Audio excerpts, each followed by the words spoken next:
I'm David Scandura. And I'm Justus Burkett. And today we're here to find out, is Friday the 13th the greatest movie ever made?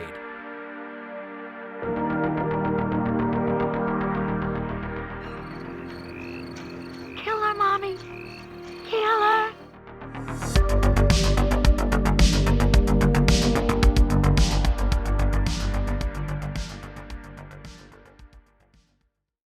Welcome to the greatest movie ever made, the show where we watch a movie and tell you if it's the greatest movie ever made, a movie that is so thoroughly entertaining and compelling that while you're watching it, it's the only thing that matters in the world. I'm David Scandura, and I am joined, as always, by my co-host, and I didn't think of a funny one for this one. Yeah, that's what it was. I'm joined, as always, by my co-host and prophet of doom, Justus Burkett. So we're gonna be delving into a big one today. It's our first, obviously our first episode was Texas Chainsaw Massacre Part 2, but this is our first entry in a major slasher franchise, and I imagine we will eventually cover other first entries in slasher franchises. We'll probably eventually have an episode on Hellraiser, maybe OG Nightmare on Elm Street, maybe Halloween 78. I'm gonna get so much shit if that's the wrong year. No, you're right. It's the right year. But yeah, no, we'll probably do all those eventually. But Friday the 13th, that's the first one that we're hitting, and that is because when this episode is releasing, it is currently Thursday, the 12th of October, meaning tomorrow is the spooky day.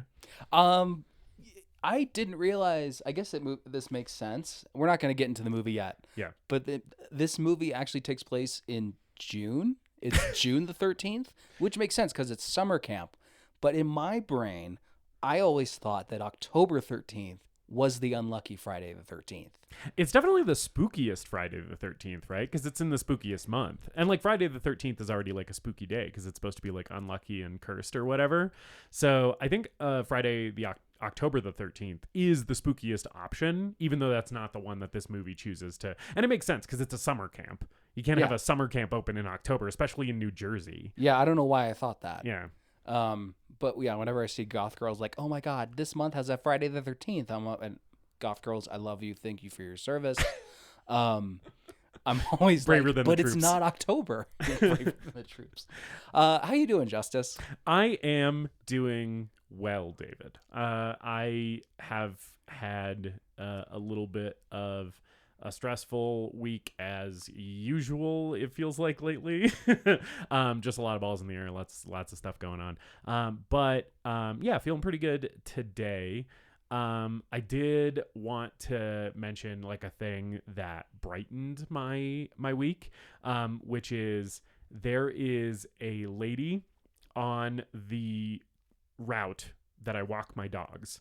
I don't see her every single time I walk my dogs, but every once in a while when I go out to walk my dogs, I see this lady who's probably in her 70s, a little bit older.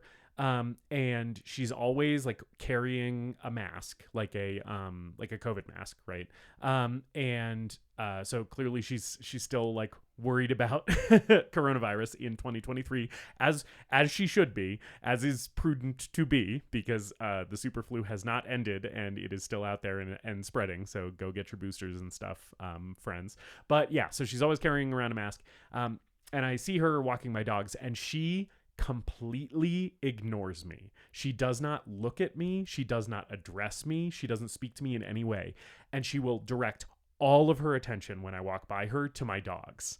And she's just oh, how are you babies doing? And wants to pet them. And, my younger dog, Sonora, she's a little rambunctious. She'll sometimes try and jump up, and she gets a little crazy and hyperactive around people. And so Nora will be a little hyper, and I'll be trying to calm her down so that she doesn't jump on this old lady and hurt her. And the old lady is always so nice about it. She's you just have so much energy. And she's completely obsessed with my dogs and always wants to give them love and attention, and just acts like I don't exist at all, which is the perfect interaction with a stranger.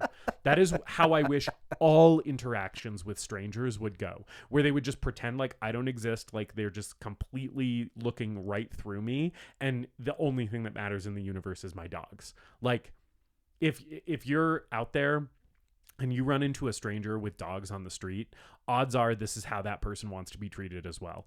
Definitely ask permission before you pet people's dogs, because some dogs do not like to be pet, and this lady always does. But she won't ask me for permission. She asks them. She's like, "Is it okay if I pet you?" And I'll be like, "Yeah." And she doesn't acknowledge that I'm the one who answered. But anyway, I just wanted to call that out. Shout out to that lady who's on my dog walking route, because she always makes my week a little brighter. I always like leave those interactions with a smile on my face, being like, that old lady loved my dog so much, and she doesn't give a shit that I exist, and that is beautiful.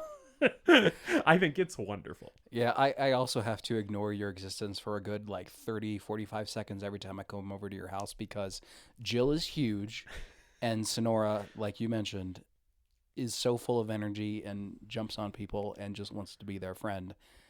So I have to contend with them for a good amount of time before I sort of look up at you and say, hello, how's it going?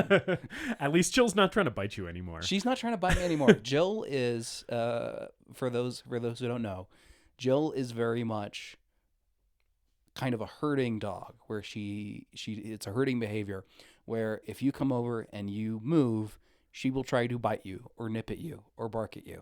So for other people, Justus and have to play,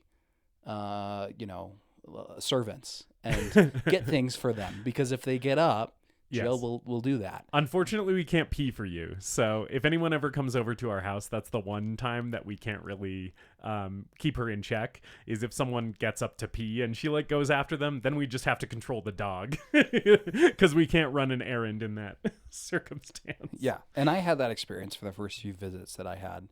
And then at some point, Jill just stopped biting me.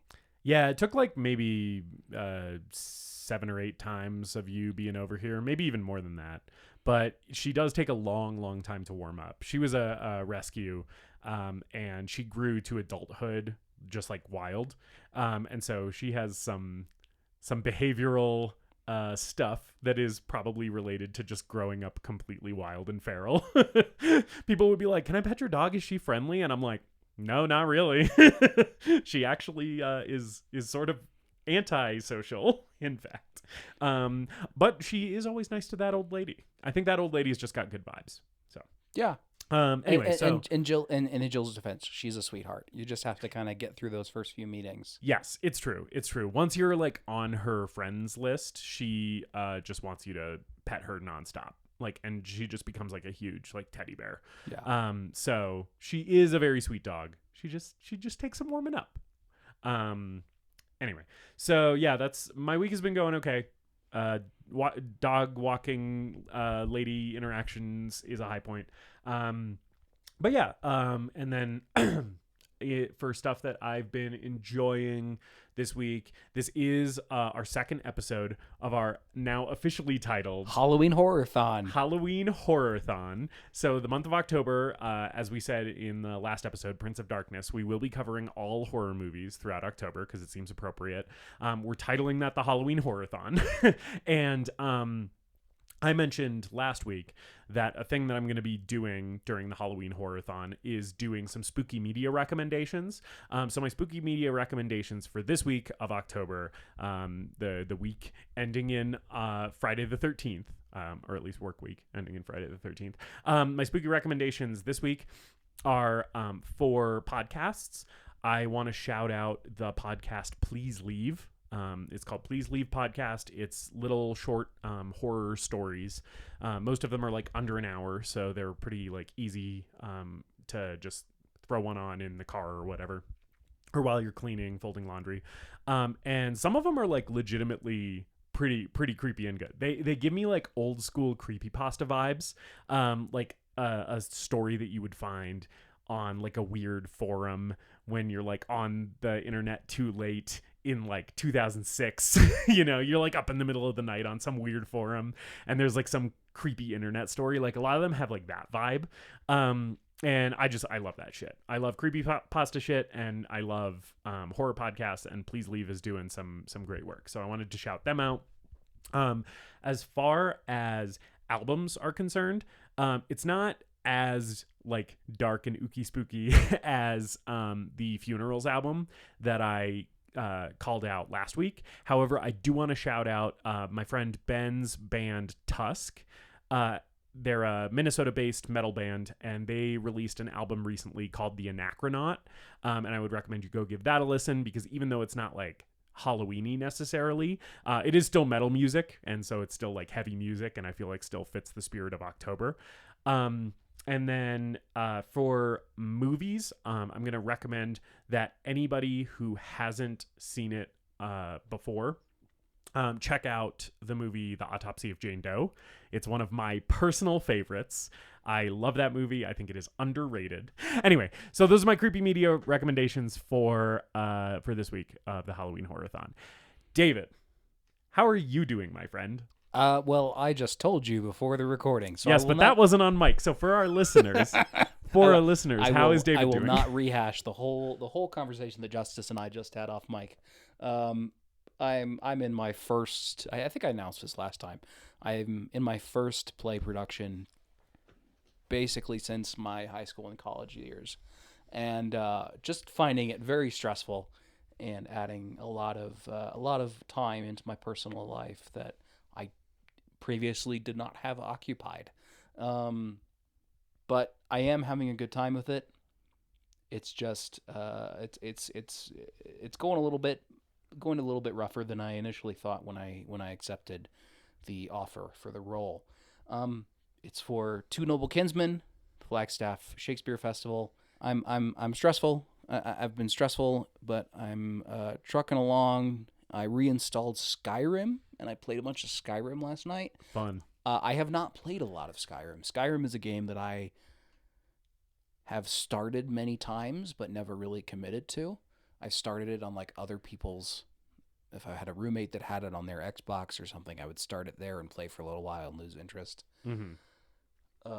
But I played it last night. I played a little bit this morning, having some fun with it. So hopefully that will continue to be something I can use to de-stress from theater. From theater. Yeah. Skyrim is a video game that I have played, which is actually kind of a rare thing. I haven't played that many video games. I haven't played a video game in probably a decade or so. But when Skyrim came out, I was still like living with my parents, I think, because that was like pre-college for me, and I did put in like 400 hours or some shit to that game. I finished like the main plot, and then had done like a shit ton of like the side stuff in that game. So that's actually one that I like am relatively well versed in, although, you know, being well versed in Skyrim is like that bar is pretty high. Like, being someone who has played a lot of Skyrim, like 400 hours is baby shit compared to what some of those nerds are doing.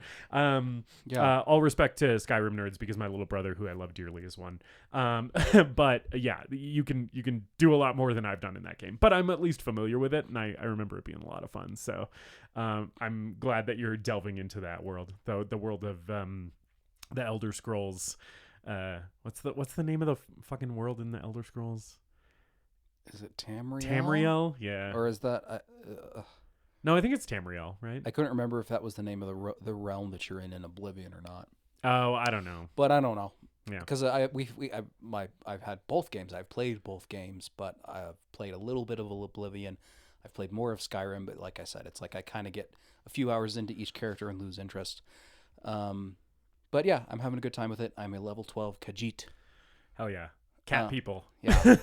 And everyone always says they're going to make me into a rug. And that's racist. That's a really racist thing to say to a cat person that you're about to kill.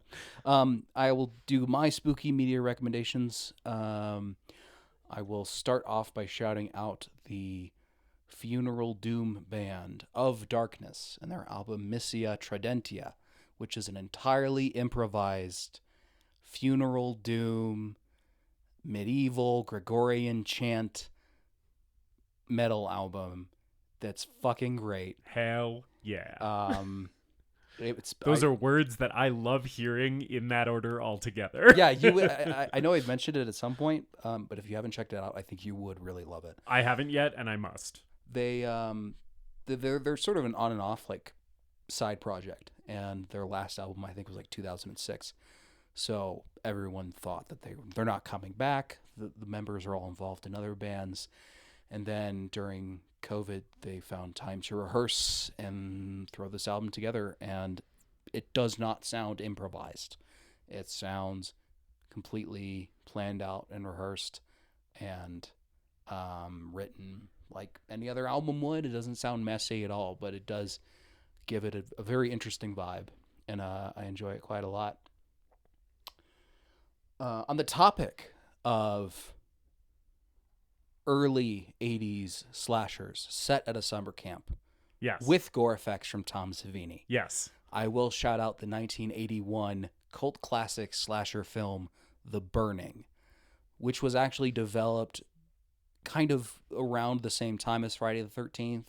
When it came out, it was accused of ripping it off, but I think it was kind of in production around the same time that Friday the 13th was, so not necessarily a valid criticism. That's the one with sexy George Costanza in it, right? Oh, it's Jason Alexander, and that young man fucks. Nice. A good portion of that movie is devoted to Jason Alexander being charming as hell and totally being a guy that fucks and gets laid because he's so cool. To be fair, he also fucks and gets laid a lot in Seinfeld. I guess I haven't seen that much Seinfeld, and I always thought George Costanza was like the nerd. I mean, he's definitely like of the group in Seinfeld. He's definitely the one who is played as like the most like a loser and kind of pathetic, right? But he still fucks in the show. Like he has like multiple girlfriends in the show.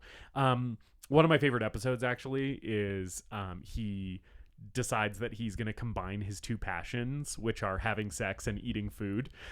So he's like dating this girl, and he decides that anytime that they have sex, he's going to like also bring food into the bedroom and eat it. But he's trying to hide it from her. He's essentially like trying to not let her know that he is eating while making love to her because he doesn't know how that's going to be received. It's very funny. But yeah, so he does fuck in Seinfeld, but probably not in the same kind of smooth Chad way that he does in The Burning. And I won't get too into The Burning because I think it actually will make a great episode, so maybe stay tuned for an episode on The Burning. And Justus mentioned it, maybe stay tuned for an episode on Autopsy of Jane Doe. But The Burning is a surprisingly very well shot, very well directed, tense, well-paced slasher movie, and that I was really surprised I enjoyed. On that note, let's talk about a very poorly directed, not tense, poorly paced, poorly shot slasher movie, Friday the 13th from 1980. Wow. And I am coming out fucking swinging. Wow. Okay, so I thought maybe we would sprinkle in our feelings a little bit throughout, but it seems like David's getting going right off the top here with just coming out hard against one of the most famous slasher films of all time, which I feel like that's like a dangerous position for you to be putting yourself in as a movie podcaster. And let me just say, for the record, I do not disagree. I don't think this movie is very good. I don't think it's very good. Here's where I think I'm okay. Yeah. I think most Friday the 13th fans would probably not put this as the best Friday the 13th movie. But a lot of them would put it in the top 3 or top 5. And there's 12 of these. Yeah, but only because the rest of them aren't that good. Okay. Yeah. Let's get into our history with this franchise. Right. I'll start. I watched this actually earlier this year for the first time. I bought a DVD box set at a local secondhand store that I had seen it a couple of times, and I was like, if it's still there the next time I go, I'll buy it. And it was, so I did. So I've seen the first 4. And I watched them this year as I've sort of been trucking through the major slasher franchises, this, Halloween, Nightmare on Elm Street, and Texas Chainsaw Massacre. Friday the 13th has been the most consistent slasher franchise for me so far. But none of the movies have been good. It's been the most consistent in that they are all bad. They're all basically interchangeable. Yeah. Again, can't speak for anything past 4. I know people say Jason Lives is great. I know there are defenders of Jason X and Freddy versus Jason. Although haven't really, gotten there yet. If you're defending Jason X, I feel like you know what you're doing by defending. Like, I don't think there's anyone defending Jason X who's like, Jason X is legitimately a good movie. I feel like people who defend Jason X are like, it's fucking Jason Voorhees in space, you guys. Yeah. Like, come on. You know, of course it's dumb as shit. Of course it's bad, but he goes to space. I don't know. Yeah. Yeah, and I think Friday this first movie is a classic because it's successful, because it spawns a franchise. But compared to the first Texas Chainsaw Massacre, the first Halloween, even the first Nightmare on Elm Street, which I'm probably due for a rewatch on, but that is not my favorite Nightmare on Elm Street movie. Hot take, by the way. Very boiling hot take. Dream Warriors. You and I'm all about Dream Warriors, man. Dream Warriors is fine. I think it is a much less good movie than the original Nightmare It's a on Elm power Street. metal slasher movie. Yeah, and power metal is the worst metal genre. No, it's not. Sorry, metalcore is worse. Yeah. Anyway, what I was saying was I think the among those first quote unquote classic slasher films, this is among the worst. Compared to first Halloween, compared to first Texas Chainsaw, compared to first Nightmare, this is one of the worst. Yeah, I think if that more or less wraps up your thoughts on the franchise, your experience with the franchise. You take it from here. I think I fully agree with that last statement, and I think I would take it even further and say, of the first installments of iconic slasher franchises that I have seen, this is the worst one. I think I can't think of another major slasher franchise first entry that I think is less good than this movie. And that being said, I also don't think I dislike this movie as much as David does. I think that there are redeeming qualities of this movie. I think it has its moments. But when I think about this movie versus the original Hellraiser or the original Halloween or the original, even the original, like, I Know What You Did Last Summer or the original Final Destination, I would kind of rather watch any of those movies than Friday the 13th, 1980. And I think one of the reasons is all of those movies feel like they're doing their own thing and they're like setting up the franchise, right? Halloween feels like it is very much doing its own thing. It also feels like it's kind of a standalone, right? It feels like it's like, okay, this is a movie, and if there's more movies after this, we've left that door open by Michael Myers not being on the ground there in that shot out the window at the end, right? But it's like, this is what this movie is, right? And same thing with like Hellraiser, with Nightmare on Elm Street, with Texas Chainsaw Massacre, right? All of these slasher first installments that spawned franchises.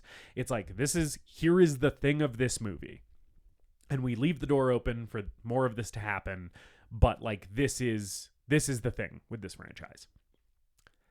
The issue that I have with Friday the 13th is that this is a movie that is a bunch of other movies. It is not doing its own thing. It's doing Halloween's thing. It's doing In Spot's Black Christmas's thing. And at the very end, the iconic final scare, which a lot of people will point to as a high point of this movie, is doing Carrie's thing. Right? Like, it's like, this movie is a ripoff movie.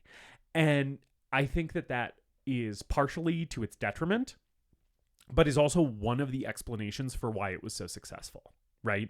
Because it is one of the first slasher movies that I think tapped into what the slasher formula is, right? I sort of talked about Texas Chainsaw Massacre 2, which comes out a few years after this, as the proto-postmodern slasher, where the genre tropes are all like fully defined and the movie is consciously playing with them. I think this movie is one of the first movies to, like, not in a postmodern meta sense, to latch onto these tropes and execute them in a very, formulaic way, right? I feel like this is one of the first movies to fully adopt the slasher formula in a recognizable way where you're like, oh, because this comes out in 1980, and then the 80s are full of movies like this, right? Yeah, I think you're absolutely right. By the way, we will get into it once we start talking a little bit more about the history behind the film. Justus saying that this is a ripoff of Halloween, Black Christmas, Carrie is not a hot take. This is all by design. Yeah. This is what the filmmakers have said they were trying to do, is cash in on those film successes. Whether or not that's successful to you personally as a viewer, whether that works for you or not, is up to you. For me, I would agree. I think this movie is just a lesser imitation of its influences in a way that other films, other slashers, Halloween, obviously, influenced by Black Christmas. Alien, influenced by Texas Chainsaw Massacre. Not a lesser imitation of those influences. Those influences are there, but these movies are doing their own thing and standing on their own. Halloween 78 is the foundational framework for the 80s slasher. It kicks off the 80s slasher craze. I think Friday the 13th establishes what the 80s slasher is going to be. And the 80s slasher is going to follow the formula of Friday the 13th more than it's going to follow the formula of Halloween 78. Right. 100%. 100%. Yeah, I think you're completely right about that. And I think that this movie is sort of more compelling and more interesting as a piece of horror history than it is as a movie in and of itself. Yeah, I think so too. Right? Which is like sort of unfortunate because it looms so large in the genre, and then it almost feels like the experience of watching it is like, that's it. Right? Like that's what spawned this 12 entry franchise that is like one of the most iconic and financially successful film franchises of all time, right? And it's like, it's this movie by this softcore pornographer that's barely competently made. And Jason's not in it. Well, you know, he is in it. He is in it, but he's not, as a kid who was like, I 7 or 8 when Jason X came out, and Christian and still kind of impressionable and like scared of the idea of there's a killer zombie guy in a hockey mask with a machete. As opposed to now where it's like that idea is fucking awesome. Yeah, I mean like that's the kind of kid I was. Finding out at some point, oh, Jason's not in that first Friday the 13th movie is totally wild to me. Not only is he not in this movie, he's in the second movie wearing a burlap sack, does not get his hockey mask until the third movie. And then by the fourth movie, they're like, all right, we're going to wrap up this franchise. It's over. We're going to call it the final chapter. We're done. And then, of course, fucking a year later, they come back with the fifth one. This franchise takes so long to find its footing and find its stride while simultaneously being more repetitive and formulaic than its contemporaries. Yeah. Which is a weird dichotomy. Yeah. They're constantly trying to retcon things. Jason looks different. The end of the last movie was a dream. Oh, now it's not a dream. We're going to kill the character. It does that so much. And yet, all of these movies are teenagers being killed at a camp over and over and over. They're taking their shirts off. They're fucking. They're going off into the woods and getting killed. Yeah. And they do that for 4 movies, and yet all of the I feel the filmmakers constantly trying to reorient this franchise and re-steer the ship to get it into a direction that they want while still having such a repetitive formula. And I do want to say, like, I think you're right. There are things to talk about here. There are interesting things to talk about. I don't want to dog shit this movie. I don't even hate this movie. But it is a more interesting movie to talk about, to think about, for its place in horror history, and it's also a movie with a poster that is better than the movie. That is a great poster. It sums up the idea of this movie, the atmosphere of this movie, better than the movie itself does. Yeah, the poster fucking rocks. It's like the silhouette with like the camp filling in the silhouette and with the knife, and I think the knife has blood on it. It's a fucking baller poster. It's really good. So yeah, let's get into the history. Let's have some concrete facts about this movie. Yeah. Because I already feel this even the movie preamble going off the rails here. Yeah. Can I hit you with a hot take before we dive into it? Sure. Give me one last hot take. I'll give you one last hot take before we get into the actual like film scholarship part of this podcast run by two idiots. My extremely boiling hot take is that I kind of think the burlap sack look is better than the hockey mask look. I kind of wish they had kept the look from Friday Part 2. I don't know if it's better, but I do quite enjoy burlap sack Jason. I like that it only has one eye hole. Because like one of his eyes, like, it's because he's physically deformed. Like that's part of his thing, right? And I think one of his eyelids is kind of like drooping like over his eye, so he can't even really see out of it anyway. So he only cut one eye hole in the burlap sack, and I think that is such like a fun touch and like very like visually striking, where it's a burlap sack over a man's head with one hole in it, right? And I'm like, I don't know, something about that just works for me. I kind of wish that they had gone with that instead of the hockey mask. It's funny to imagine that alternate universe where one of the greatest horror icons of all time was just a dude in overalls and a burlap sack over his head with one eye hole. With one eye hole. That's the iconic touch. That's the twist that makes it an iconic look, is there's only one eye hole. I don't know. Maybe I'm alone in this, but I kind of think that look is his best look. I will say, I think of the first four, Friday the 13th Part 2 is my favorite. Yeah, I would agree with that. I think it's the most enjoyable. I wouldn't necessarily call it a good movie, but I could probably put that on and have a better time than any of the others. Yeah. I know there's final chapter fans out there. Didn't like it on this watch. Mid. Maybe when I go through this fucking series again, but I'm not even halfway through it yet. So, okay. Yeah. We're talking about the movie. We're talking about Friday the 13th, directed by Sean S. Cunningham, who, as you mentioned, directs several softcore porn movies in the 1970s. But, important to our purposes, he produces Wes Craven's Last House on the Left. Way better movie than Friday the 13th. That movie fucking rocks. I know you haven't seen it. You got to watch it at some point. Yeah, I'm definitely interested in watching that. And when I say it fucking rocks, by the way, just for any listeners who have seen that movie and think that I'm a psycho for saying that, it is also a harrowing experience that will make you feel like dog shit. That movie is an evil film. I have mentioned my idea of evil films previously on the podcast.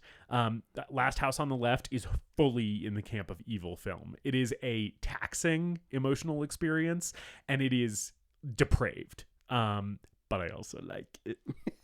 but this is his entry into horror, and he continues with low budget horror for the remainder of his career. A notable film he directed later on is Deep Star 6, which I have seen. For the majority of his career, he's also a producer. He produces a lot of horror movies. He produces later movies in this series. He does the Last House on the Left remake, also the House franchise. So this is a notable name in horror, but someone who never really gets the kind of pedigree that Wes Craven does, or John Carpenter, or even Tobe Hooper. Can I give you a theory as to why that is? Yeah, hit me with it. It's because he's not good at directing movies. Yeah, I'd agree. So yeah, this movie was made to rip off Halloween. This has been made abundantly clear in interviews that Cunningham and his producers wanted to rip off Halloween because it was successful. And Cunningham said he took this job because he needed to pay bills. No shame in that, by the way. Yeah, no shame, for sure. They started developing a script called A Long Night at Camp Blood. They later retitled it to Friday the 13th. Sean Cunningham bought an ad for the movie in Variety before the script was even finished, with the famous title sequence of the big block letters crashing into the screen and breaking glass. That is the Variety ad. This was shot on a $550,000 budget, and it makes $60 million. And of course, leads to the giant and beloved and not very good franchise that continues. I do want them to do a Friday the 13th Part 13. They have to, right? Just for that title. Like, they need to do that. They've stopped at 12. There has to be another one. All right. So, the movie begins in 1958. Yes. At good old Camp Crystal Lake. Yes, Camp Crystal Lake in 1958, and all of the camp counselors are sitting around a little fire singing Bible songs. They're legitimately singing like some kumbaya shit. It's literally like they're singing about like the River Jordan, and it's like praise and worship songs, which led me to wonder, is Camp Crystal Lake a Christian camp? Yeah, because we never see the camp open in this movie, and I'm not even sure the status of it in the other movies. I know the second one, it's another group of counselors. The third one, I think it's just a bunch of friends vacationing, and the fourth one is like the second one, it's a different camp. It's not Crystal Lake. Oh yeah. But yeah, we don't really know anything about Camp Crystal Lake. We don't see campers. We don't know much about it other than one of the characters in this movie, I think his family owns the camp and they reopen it. Yeah. Should we just rip the Band-Aid off about who the killer in this movie is now? I mean, we already said that it's not Jason. Isn't Jason, so we might as well. I mean, we spoiled it at the end of our Prince of the Darkness episode. Yeah. It's a 40-year-old movie. If you don't know, that's kind of your fault. The killer in this movie is Mrs. Voorhees. Yes. Jason's mother. Correct. And she's killing these campers because they're horny. They're horny, and the camp reopened. And the counselors were off fucking while her son drowned all these years ago. Yes. And that's exactly what happens. We get our first POV shot of this movie from the killer's perspective, from Mrs. Voorhees' perspective, as these counselors wander off to another cabin after the singing ends to fuck. Yes, and the Kumbaya singing continues, leading me to wonder, again, if this is a Christian camp or if just every camp in 1958 was full of people singing praise and worship songs. But yeah, and then we have the little Black Christmas POV up the stairs, or Halloween 1978 POV up the stairs. It's the Black Christmas. Right. You know, at this point, I think Black Christmas establishes POV shots for slasher movies, for horror movies, and does it the best. Yeah. Nobody has done it better. Halloween's great. Halloween has great POV stuff. I think it's even better in Black Christmas. It is, because another boiling hot take from me, Black Christmas is a better movie than Halloween. And I love Halloween, by the way. Halloween is a 5-star movie, and John Carpenter is my favorite director, but I think Black Christmas is even better. So the POV going up the stairs. The counselors are fucking up here, and the guy is basically like gets off the girl or whatever, and he's like, oh, we weren't doing anything, we were just messing around or whatever, and it's POV, so you can't see who the killer is, and this guy gets killed. He gets like slashed across the tummy. And it is notable that when we get these POV shots throughout this movie, the victims are kind of disarmed and they recognize who's killing them, so they're not acting like there's a killer with a knife that they don't know who's in a mask in front of them. Because as we've mentioned, it's Mrs. Voorhees. It's a middle-aged lady. Although in 1958, she would have been a younger lady than she is at the end of the movie. Right. But anyway, so he gets slashed across the tummy. His stomach hurt real bad, and he dies. And then we go into the kind of this slow-mo for the second kill here, where the girl is kind of screaming as the killer advances. Right. And then it freeze frames on her scream, kind of zooms in, screen goes white, and then we get what you've already described, the iconic title card, like rushing at the screen and breaking the glass, which I do think is pretty cool. And fun. I think it's a good main title. I love the freeze frame works for me. It is a solid little opening for this movie. We should I will also say. mention that the audio in this scene and basically any scene with killer POV also has the iconic. Yeah, we should talk about the music. Yeah. It's composed by Harry Manfredini. Harry Manfredini. I never tried to pronounce that until just this second. And it was maybe not correct. Yeah, and I think it is interesting how the theme of this movie is a sound effect more so than it is music, because we get that over different types of music underneath it. Yeah. And a lot of it is very reminiscent of Psycho. Oh, it's a full-on Jaws. Psycho rip-off score in this movie. Like, the score is like a rip-off of Psycho. Yeah, I think like top to bottom, this movie is just kind of a wholesale rip-off of other things. Yes. Yeah.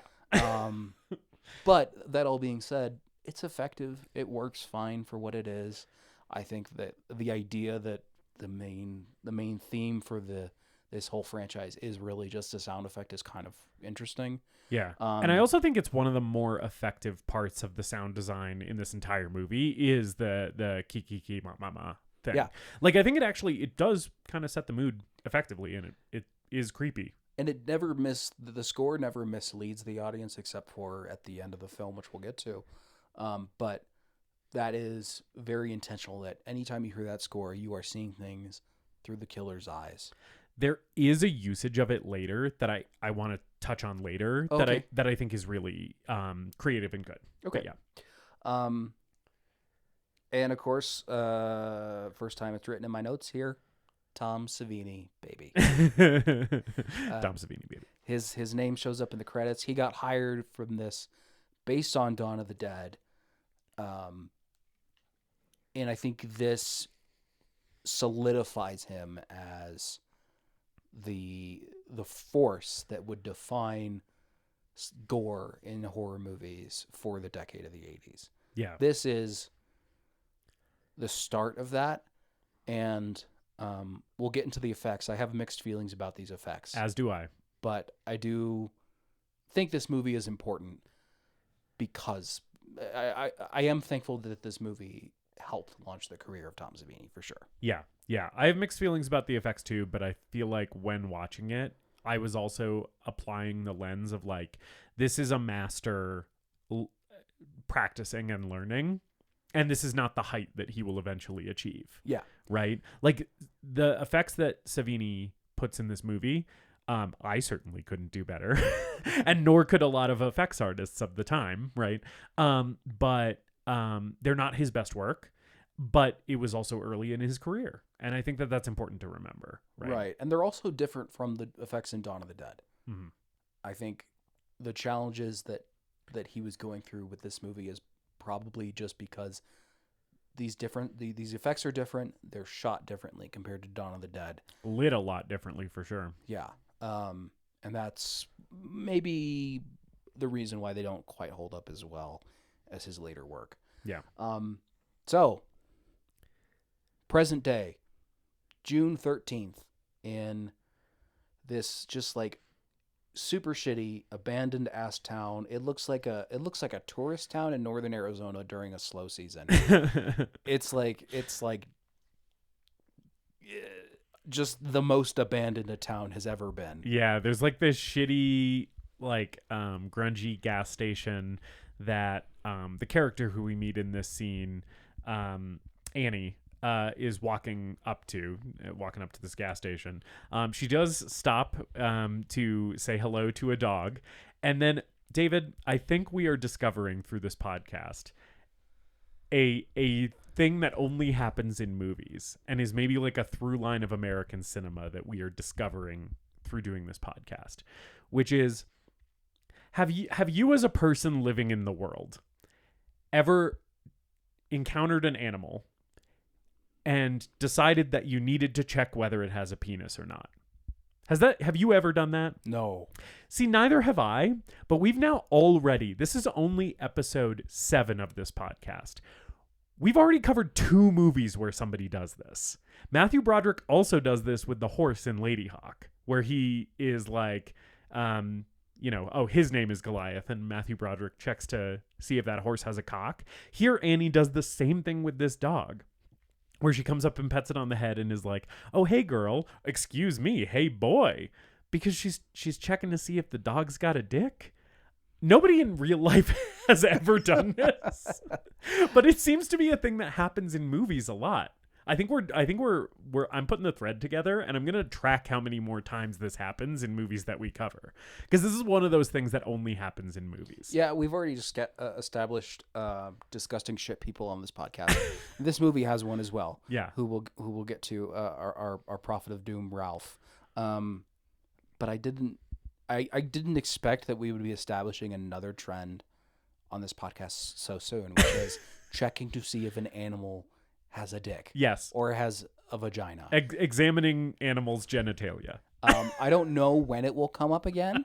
Maybe it never will. I kind of hope it never does, because it does make me uncomfortable. But it's weird that it's happened twice in the first 7 episodes. Yeah. And I'm like, what is with screenwriters and deciding that people look at animals' penises and vaginas? I think it goes... It's part of a trend that happens in this movie, which is we need to get this movie up to 90 minutes. So we're just going to add filler. Just filler scenes in this movie. You mean like watching someone make coffee in real time? Yes, that's exactly what I was going to say. Anyway, we wander into this convenience store, diner, bar thing where apparently everyone in town is there. That's just the place to be, man. I think there's like 6 or 7 people in here, and I think these are the only people that live in this shitty town. Yeah. And Annie needs a ride up to Camp Crystal Lake, and she meets our aforementioned disgusting shit person, Ralph. Yeah. The Prophet of Doom, which is funny that they name this cliche in this movie. I can't think of another movie before this that has a Prophet of Doom sort of character. Right. Yeah. No, this movie, from what I can tell, sort of invents that. I mean, like, there's those people at the beginning of Texas Chainsaw Massacre 74 who are kind of giving our group of teens bad vibes, because they stop and ask for, I think, directions or something at the beginning of that movie before they pick up the hitchhiker. And there's like a group of Texas weirdos who kind of give them shitty vibes, but they're not like, you shouldn't go the direction you're going. Yeah. You're going to get killed. It's not full on Prophet of Doom. Yeah. It's a little more subtle than that, because it's a better movie with less clunky scripting. But yeah, no, I think this is the first time that there's like straight up a guy in a movie, at least that I can think of, straight up a guy in the movie that's like, if you go that way, you're all gonna die. I think that he says, "You're all doomed," like 20 times in this movie. Yes, he also is costumed and performed like a sketch comedy character. Like this performance is so over the top. His look is so over the top. He looks like a cartoon of like a hobo from like a Dust Bowl era newspaper. Yeah. Like he looks like a caricature of like an unhoused person in the 20s or some shit. He's got the bucket hat and the overalls and the flannel and the like open vest over it. Yeah, they're like the super weathered wrinkly features, and he rides around on a bicycle, on like a rusted shitty dinky little bicycle. This is the best character in the film. Yes. Yeah, we love Ralph. I just want to make it clear, this is the best character in the film, because I'm gonna have some very unkind things to say about all of the boring characters in this shitty garbage movie. Yes, but Ralph is great. It's a delight anytime he shows up on screen, being like, "You're all doomed. That place has a death curse. You're going up to Camp Blood." Which, by the way, Camp Blood, fucking hard ass name for this camp where people keep getting murdered. Like, I love that as a pseudonym for the camp. It's sort of lazy, but it's also quite effective. And I kind of feel like the movie should have been called Camp Blood. Yeah, the title was originally going to be, like I said, A Long Night at Camp Blood, which maybe isn't a great title, but Camp Blood is really catchy. Yeah. And I really like that. And we're saying Camp Blood a lot in this movie, which I appreciate. So she gets a ride from a truck driver. A truck driver named Enos. Enos is the name. Sexual harassment is the game. Yeah, Because he immediately is like, "You're real pretty. Are all the camp counselors up at the camp where you're going to work as pretty as you?" And I'm like, do not give this man any information about who you are or where you're going. He's coming back after dark. Yeah, I don't think she I can't remember. I watched this movie last night and it has already just vanished from my memory. I don't think she's creeped out by him. No, quite the opposite. She seems appreciative and like he is her new best friend. She's like, "Oh, thanks, mister. Gee, you sure are sexually harassing me in a way that I do not find threatening or weird at all." It's that old-timey sexual harassment where it's like, "Aw, he's just a lonely old man. He's just an old man. Isn't that just how old men sometimes talk to pretty young women? And isn't that just a normal good thing that we should allow to continue happening?" Yeah, this movie is from the year 1980 and it shows. But yeah, so also when he's helping her into his truck, he does just fully grab her ass, which is why yeah. Okay, No, I forgot. His hand is just fully on her ass. In addition to his weird comment about how she's super pretty and all the other counselors he hopes are as pretty as her or whatever. This Enos is his name is Enos and he is ruled by his penis. He tells her about the murders because she's very excited about going up to camp and meeting all the other counselors, and she's clearly not aware of the local legends about these murders that happened, and then a boy who drowned in 1957, conveniently 1 year before our prologue in 1958. I wonder if those are connected at all. I don't know. or if we'll have to wait until an hour and 15 minutes into this 90-minute movie to learn any sort of backstory about this fucking place. Yeah, so Enos does take a break from sexually harassing this young girl in order to deliver an exposition dump. And then he's like, "Oh, and also, by the way, I'm not going to take you the entire way to the camp because I'm scared." Crazy Ralph back there was full of shit, and I rescued you from him to then put my entire hand on your ass to help you into my truck. But also, I'm scared of the camp, and I have to drop you off. Yeah, he drops her off outside this cemetery, and it's clear, like, she walks again for a while. Yeah. She still has to walk a fair bit of distance before she makes it to the camp. Also, when Enos leaves, we get a good view of him from the side, and he's wearing a baseball cap, and almost the whole, like, crown of the baseball cap is worn completely through. There's, like, a huge-ass hole in the top of his baseball cap to the point where it's, like, almost a visor. Which I thought was a really funny costuming choice, where it's just like, oh yeah, this like townie from this like dinky little tourist town is just wearing a hat until it is no longer a hat. Until it's like literally falling apart on his head. We're also introduced to another group of counselors driving up in a Jeep. Marcy, Ned, and Kevin Bacon, a young Kevin Bacon. I think this one's a pickup truck, not a Jeep, right? It doesn't matter. I don't know. It doesn't but regardless, the thing that does matter is it's Kevin Bacon. Is that it's Kevin Bacon, and also that they are playing a fucking banger of a bluegrass song. Yeah, I noted that too. This is the best shit I've ever heard. The banjo is going so fucking hard. I was like, this shit's fucking fire. I've mentioned a little bit about my music taste. I like metal music. I also have mentioned that I like noise music. The other thing that I like the most is instrumental bluegrass. So this was fucking hitting for me so hard. And I'm not as big of a country folk or bluegrass guy as you are, but when it's good, it's good. And this is some good shit. Yeah, I kind of wish more bluegrass was in the score. I was like, honestly, when Pamela Voorhees is chasing around Alice later, let's just put some bluegrass under it.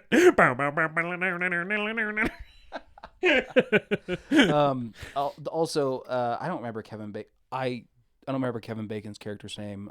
Jack is Kevin Bacon. Okay, I did not do a good job of tracking the names of the characters in this movie. It's fine. I did it for you. I tried. That's why there's two of us. They're laughing and just talking about like getting laid and teenager stuff. We pull up to camp.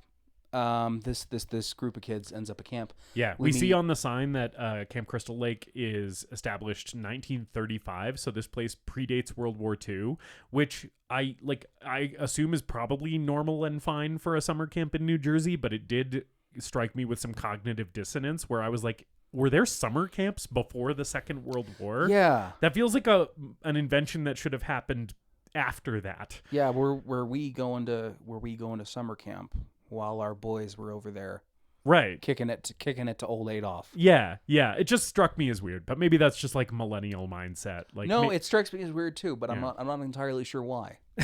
Anyway, so we pull up, and there is a man, Steve, chopping wood, shirtless, in jorts, which I was just like, this is a man after my own heart. With a red bandana kind of wrapped around his neck. This dude is so slutty. Yes. He's looking so slutty in this outfit. Yes, he is. Yes, and also behaving quite slutty in a future scene. Yes, he's the boss of this group of camp counselors. His family owns the camp, I believe. Yeah. He also like notably looks a little bit older than the rest of them. Like the other camp counselors seem like they're supposed to be played as like teens. This guy seems like he's maybe in like his late 20s. Like he seems a little older than all of the rest of them. Being played by a man who looks clearly 30, but Yeah, I think his character's supposed to be in his 20s. Right. He's implied to be in a relationship with Alice, played by Adrienne King, who is kind of going to become our final girl in this movie. I have a question for you about this implied relationship with Alice, because the scene where this is established is like Alice is like re-nailing a gutter to like a roof or something, and Steve is like holding the ladder for her or whatever. So they're like doing a little bit of busy work and like chatting, and he's like trying to convince her to stay at the camp, and she thinks maybe she kind of wants to leave. I didn't read this as a relationship. I read this as he has a thing for her that is like maybe not totally reciprocated. Like it kind of seemed to me like he is like, hey, why don't you stick around and we'll see what happens? And she's like, I maybe want to get out of here. And I'm like, I don't know. It doesn't really feel like a relationship to me. It feels like he's like creeping on her a little bit. It read to me as they had like probably had a fight or something and she wanted to leave.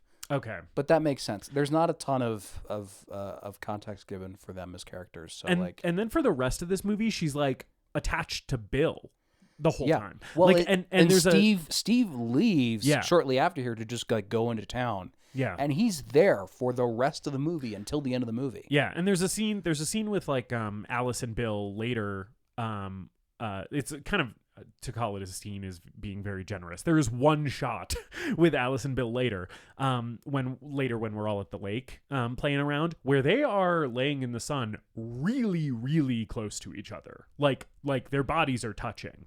And I'm like, does Alice have a thing with Bill?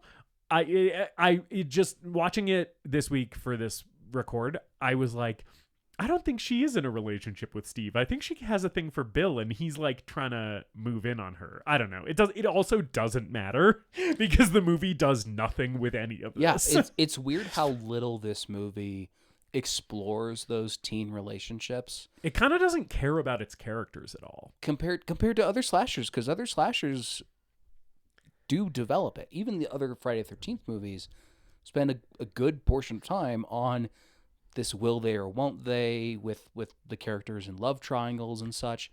And this movie kind of doesn't care. I think a really great example of a very, very similar movie from like the formula perspective that does do that a shit ton is My Bloody Valentine, which is another just full-on slasher. Let's name this movie after a day of the year and then just make a movie around it sort of thing, in much the same way as Friday the 13th. But in that movie, there's like a fully actualized love triangle where you have an understanding of like where everybody stands and like how they all feel about each other, right?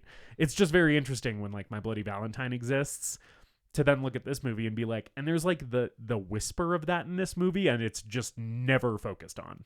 Yeah, and even later, like, we get a scene with Marcy and Kevin Bacon on the shore, and Ned is kind of watching them from the trees, and it's sort of implied that Ned like wishes he was with Marcy. Yeah, but the movie doesn't really dwell on it at all. It's just kind of thrown there. It's interesting. Well, we do know that Ned wants to be with Marcy because he does fully sexually assault her in a future scene, but we'll get to that. Oh, so I'm gonna show my ass here. I did not write extensive notes for this movie compared to others, so I might be leaning on you to help me out with some of those little bits in between.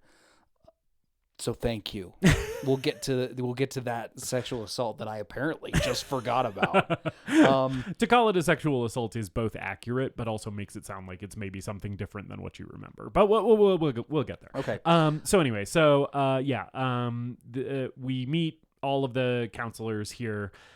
We meet Alice, who is our main character, Steve, who is the guy we already mentioned with the jorts, who is a little older. He's in charge of everybody. We have already, at this point, everybody kind of shows up at the camp.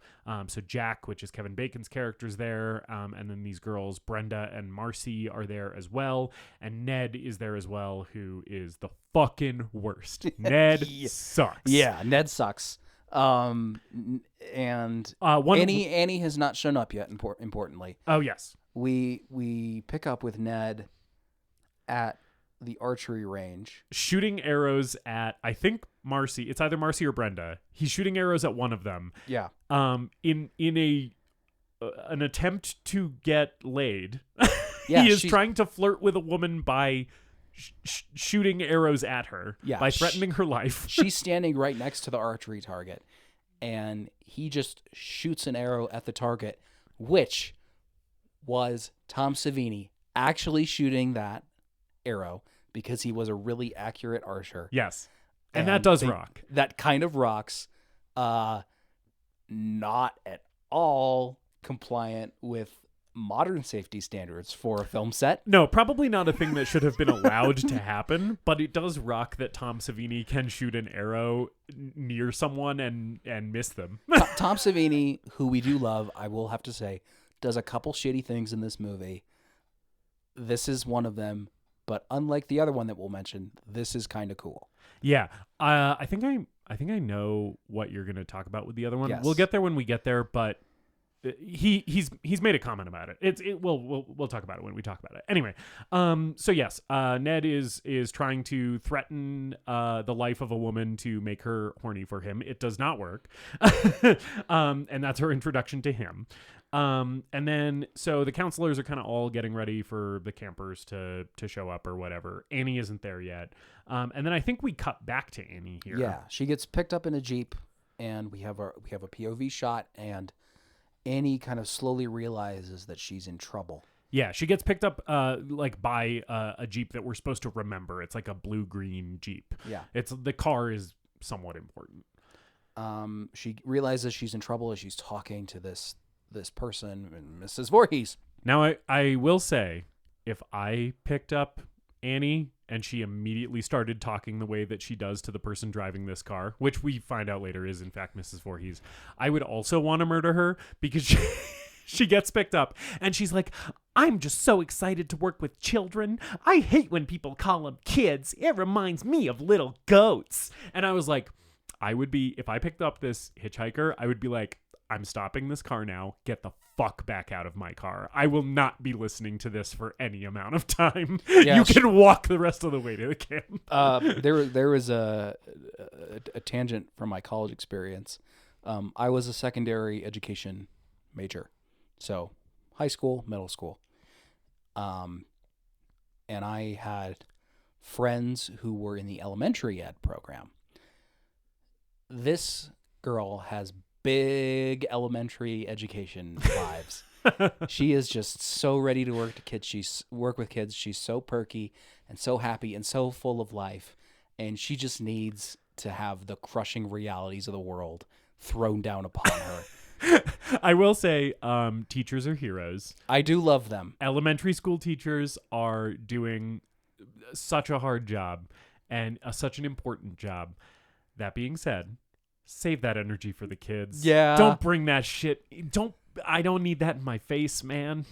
I'm 30 years old. Don't come at me with that positivity. I can't take it. The elementary ed students who I knew were talking about their classes, and they're like, yeah, we made scrapbooks with construction paper and stickers and our lesson plans. And I'm like, I fucking hate you. Shut up. I had to sit through a lecture yesterday about educational theory and pedagogy. There are no colored pencils in the secondary education program. None whatsoever. We are here to teach kids. We are not here to play. Get these fucking stickers out of my fucking face. I love you. You're all heroes. Yes, but again, elementary school teachers, we love you. We stand with you. You should be paid more, and you're heroes, and you're doing the Lord's work. But I don't want to hear about your fucking kiddos outside of school. Yeah. But this is the energy that this girl has, and she realizes that she's in trouble and dives out of the Jeep. And I do like when someone jumps out of a moving vehicle. yeah, that's a good shit. Especially because back then you knew that's a stunt man or a stunt person jumping out of that Jeep. That's just a real person jumping out of a real car, that kind of rocks. And the killer pursues her into the woods, and Annie gets her throat slit in a not so great Tom Savini effect, if only because you can see that the appliance is in a slightly different skin color than the actor's skin color.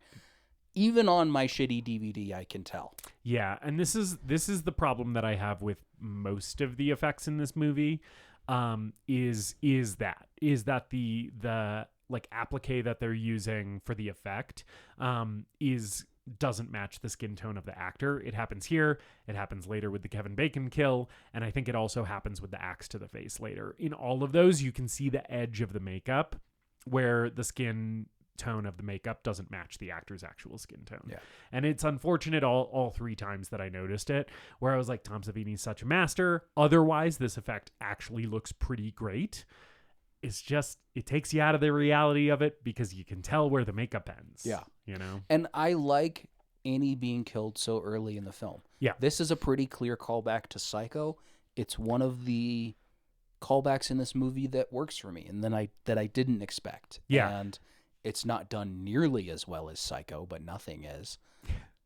That's one of the best movies ever made. But this is and this is Friday the 13th. Yeah, but this is fine. This is well done. This is one of the things about this movie that I like. Yeah. And I'll also say, just generally, just broadly speaking, I think the kills are spaced out really well in this movie. I think that is one of this movie's strengths, is that there's basically a kill like every 8 to 12 minutes in this thing. You know, you're never waiting too long for the body count to keep rising, which in a slasher movie is something that you want to keep your viewer engaged. And the bodies aren't discovered by the other characters for a while. This body will not show up until the end of the movie. And I do like that. I think that's always an interesting thing to do in these horror movies, because so often I think they're just trying to hit you with a bunch of kills all at once and hit you with the scares all at once, and the characters coming across these bodies really quickly and learning that something's wrong. We don't know, or the characters don't know that something's wrong until very late into this movie, and I always love a body just waiting, sitting around to be discovered. Much like Black Christmas, but once again, not done nearly as well as it is in Black Christmas. Also, much like Halloween 1978. But not done nearly that well either. I hate to do that. I hate to make these comparisons so often, because like this movie should be judged on its own merits. But again, this movie was intentionally made as a ripoff of those other movies. Right. So if that's the thesis statement that you're going to have when you're making your movie, you're opening yourself up to be compared to the movies that you're ripping off and emulating. Right. Yeah. Anyway, so Annie has met her untimely end here. And then everybody is all the rest of the camp counselors are at the lake. So we've got the rest of the group kind of swimming and hanging out on the dock and stuff.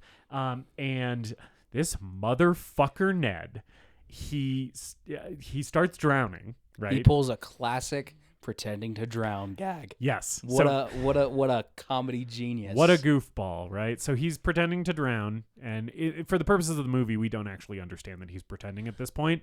And they drag him back up onto the dock, and then Jack, who is Kevin Bacon. Before we get into what happens with Ned, I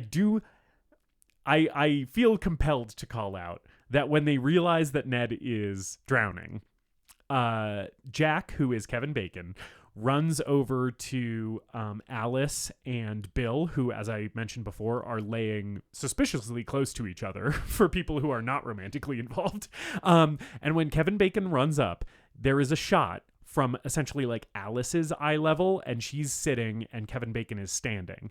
And Kevin Bacon, in his tiny little 80s Speedo swim trunks, his groin is next to Alice's face, and you get so clear of an image of Kevin Bacon's hog in these Speedos in this one very brief shot in this movie. Now that you say that, I remember that. I was like, I remember the hog. I was like, and that is Kevin Bacon's whole penis. You can see where the shaft ends and the head begins. Which it's not an important part of the movie, but it did startle me more than most of the scares in this film, where I was like, oh, that's Kevin Bacon's penis. We get a POV shot from the killer's point of view here, but my thing with this movie, so many of these movies, again, develop the teens, develop the characters, develop their relationships and their personalities. And this movie tries, but it doesn't do it enough to justify us caring about them. Why is this scene here? Just take this shit out of the movie. I don't need to see Ned pretending to drown for 3 minutes and everyone getting into a boat and getting a life raft and going over and trying to pull him out of the water just for him to make a not very funny punchline to the end of this. And I don't give a shit if the killer's watching them. The killer's not doing anything. Right. Yeah. We don't need to be reminded that the killer's there. The killer just killed Annie. Right. Down the road. We know the killer's around. We know the killer's there. We know Mrs. Voorhees is around. Apparently, she can fucking teleport around this camp really quickly, too. Maybe Annie was just on the other side of the lake. She just happened to just be right there. Yeah, but I do agree with you. I think that Kevin Bacon's penis in those little Speedo trunks is better defined than any character in this movie. So then they pull Ned out, and one of the girls, I think it's Marcy, starts giving him mouth-to-mouth. And then because he's been faking, he turns this mouth-to-mouth life-saving attempt into just unconsensually making out with this woman, which is what I was talking about as the sexual assault that he perpetrates.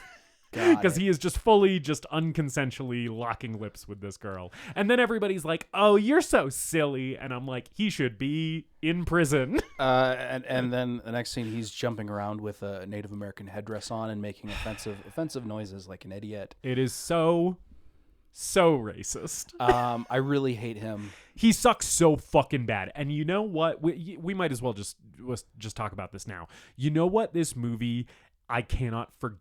This is a decision I cannot forgive from this film. Ned sexually assaults a woman by pretending to be drowning and then making out with her when she's trying to save his life. He dances around in a Native American headdress doing super racist whooping and hollering. And then he dies off screen. This movie consistently robs us of kills. Yes. And that it clearly sets up. I forgot to mention this in the archery scene. The arrow narrowly missing Marcy going into the target. Movie brain, the brain that I have that at least sort of understands movies and understands it enough that I have the foolish thought that I could build a podcast around this.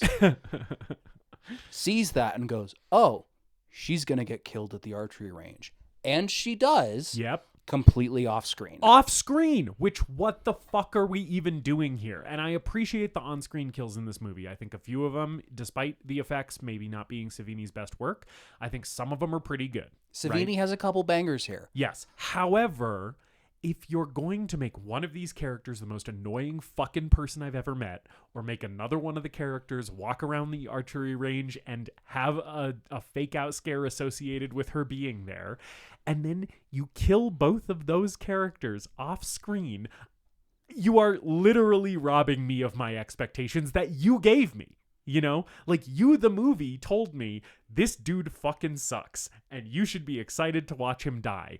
And then you know what you don't show me? the thing that you're telling me to be excited for. Yeah. Like, why rob us of that joy? So much joy in these horror movies is watching the annoying character die. if Ned died on screen, I would give this movie another half star because it was unconscionable to me that this movie was just like, no, like, and then he's just gone. And I'm like, but that guy was the worst. He's the one I should be watching die. I don't give a fuck if you show me Marcy dying on screen, you know? Like, do her kill off screen or don't do those two kids at the beginning, right? If it's an effects budget thing, Right. you know, show me fucking Ned getting gutted. Yeah, I didn't hate that guy at the beginning. I fucking hate Ned. Have him get slashed across the tummy. My problems with this movie are mostly script. Yeah. I think, again, like, not the greatest directed movie of all time, but there's nothing here that's like wrong. I think there's nothing here that's shot super poorly. It's shot fine. It's shot competently. There's a couple moments where there's actually like really good camera moves that I'll get to when we get there. But what is the deal with this script and these characters and the way that these events are set up and the way that tension is doled out throughout this movie? It all goes back to that script. And I'm wondering if it's just like we're just trying to shit something out to cash in on Halloween. And we're not going to develop this into anything that's actually scary, that's actually entertaining. Yeah. I mean, it was clearly entertaining enough for this movie to launch a franchise, but And make $60 million. but looking at it 40 years later, I'm like, this is so amateurish, and it all boils down to script problems. Yeah. I completely agree with you. You know who else is a dick Yes. aside from Ned? Uh-huh. This fucking cop. Yeah. This fucking cop pulls up on a motorcycle and is just a giant asshole. His name's Officer Dorf, and I put in my notes Officer Dorf, more like Officer Dork. Am I right? But no, yeah, he's a huge douchebag. Like many cops are known to be. And he does have one line that I really like though, which I made sure to make a note of, which is like this cop shows up. And Kevin Bacon kind of comes up because the cop like shows up at the camp to essentially check in. He's like just making sure like there's no funny business going down here or whatever. And he says to Kevin Bacon's character Jack, he says, "What you been smoking, boy?" And Jack's like, "Oh, I don't smoke, officer. It's bad for you. It causes cancer." And he says, "You know what I mean? What, did you just get off a spaceship or something?" He says, "Come on, Colombian gold, man. Grass, hash, the weed. Dig it?" Yeah, this cop, it must be quotas are coming in, and he has to fucking arrest somebody. Yeah. So he's being super aggressive to Ned, which fair, fuck Ned. Yeah. Also being super aggressive to Kevin Bacon. He's looking for Ralph, who has gone a-wandering, gone missing. I like Ralph kind of being thrown in as a little bit of a red herring for possible killers. Yeah. But this movie is not interested in constructing any sort of mystery about who the killer who the identity of the killer is among the characters that are already established in the movie. It's not something you're going to figure out. Yeah. And it's not interested in developing an interesting mystery around that. But it can't decide if it's interested in it either. Yeah. And we might as well just talk about this now since we're talking about it. Steve, the guy who is like the older guy who's in charge, has the same Jeep as Mrs. Voorhees. They have the same car. Yeah. We see Steve's car a couple times in the movie, and we see the car that picks up Annie before she gets murdered, and then we see the car that Mrs. Voorhees shows up in at the end. And Steve has left the movie at this point. He says, "I'm going into town. I'll be back later." Right. And so the car is the same, which leads me to believe that Steve being absent for most of this movie and him having the same car as the killer is supposed to make him a red herring.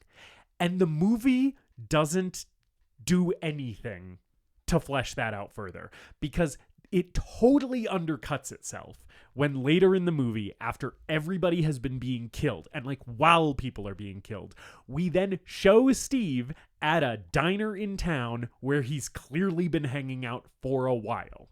And I'm like, you set up the red herring and then you just immediately like pull the rug out from under yourself, because you're like, oh yeah, and while this stuff is going on, there's literally no feasible way that he could actually be there, you know? And I'm like, then what was the point of giving them the same car? You know? Because it's like by the time Mrs. Voorhees shows up at the end, I'm like, well, I know that Steve isn't the killer because he was fucking in town for this whole time. And the movie didn't like let me have any mystery about that. They showed me that he was in town. Yeah, and again, like other slashers do this better. Mm-hmm. Black Christmas before this, Black Christmas has a great mystery about who the killer is. Yeah. It develops it and it explores it. And then of course Scream, and I'm not going to sit here and act like Scream is completely ironclad with its mysteries. You know, it's not Agatha Christie, but it's fun and compelling, and there's interesting twists and turns and red herrings throughout all of those movies that leave you guessing. It's not perfect, but it's almost like this movie decided it had to have a red herring, and they just like threw in two things into the script. It's just half-assed here. They just don't commit. I think if this movie committed to one or two of all of its ideas that it has floating around in here that feel half-baked and underdeveloped, it would be more watchable for me. Yeah. Because there are slashers of this era that are probably, you know, not as popular, definitely not as popular, probably not as respected either, but I have more fun with them because they have more ideas and more interesting and developed ideas. Yeah. Yeah. Rather than just all of these kind of disparate things floating around. Right. So anyway, so Officer Dorff is looking for Ralph. We're kind of setting Ralph up as another half-baked red herring here. And then when Officer Dorff leaves, he does peel out on his motorcycle in a really silly and fun way where the camera holds on him for a long time. And I was like, I feel like the guy who played Officer Dorff was just good at riding a motorcycle and was like, make sure you get this on camera. Make sure you get me doing this like really tight U-turn on camera because it's going to look really fucking cool.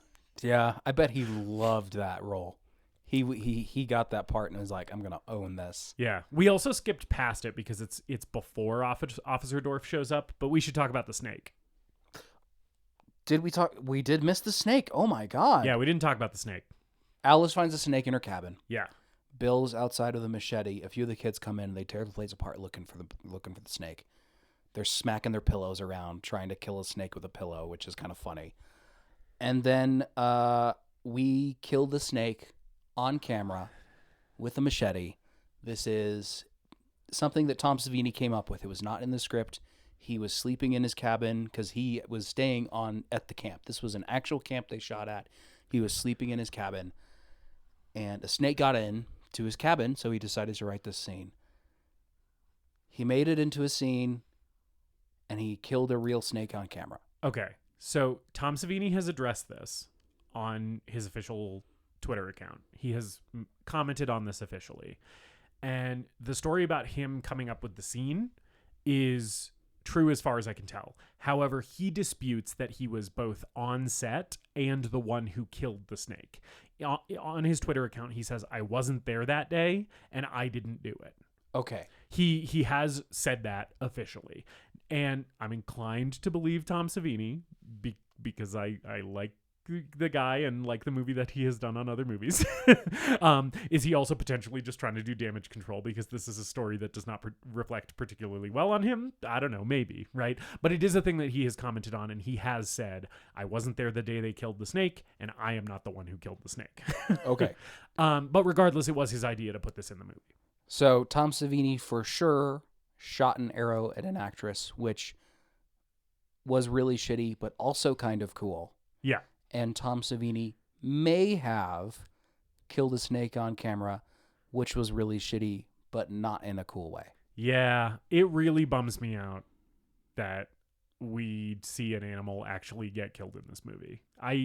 That is never necessary, and it's something that that always bums me out and makes me upset because I love animals and I care about animals. And the reason that I won't watch or haven't watched, not won't watch, I'll probably see it eventually, but that I haven't watched Cannibal Holocaust yet is because in that movie, a turtle actually gets killed. And I love turtles so much. They're one of my favorite animals. And I'm like, I don't know if I can handle that, you know? It just bums me out. It's sad. This is another scene that is totally unnecessary to the movie overall. It does nothing. Yeah, that snake This died is for no reason. entirely filler. It's not related to the horror. It's not building anything between our characters. No, it's literally just like we there. needed another scene in this movie. We just need another scene. So let's just kill a snake. And also just to fill in people on the backstory of this relatively famous scene in this slasher movie, or infamous scene in the slasher movie. The snake was not just like a random snake that they found. It was like there was like a handler who brought a snake in, and he like owned the snake. It was like his pet, and they like did not tell the snake handler that this was going to happen. So this guy like volunteered his animal to be in this movie, and they just like murdered it in front of him without telling him that that's what they were going to do, which fucking sucks. Like that sucks shit.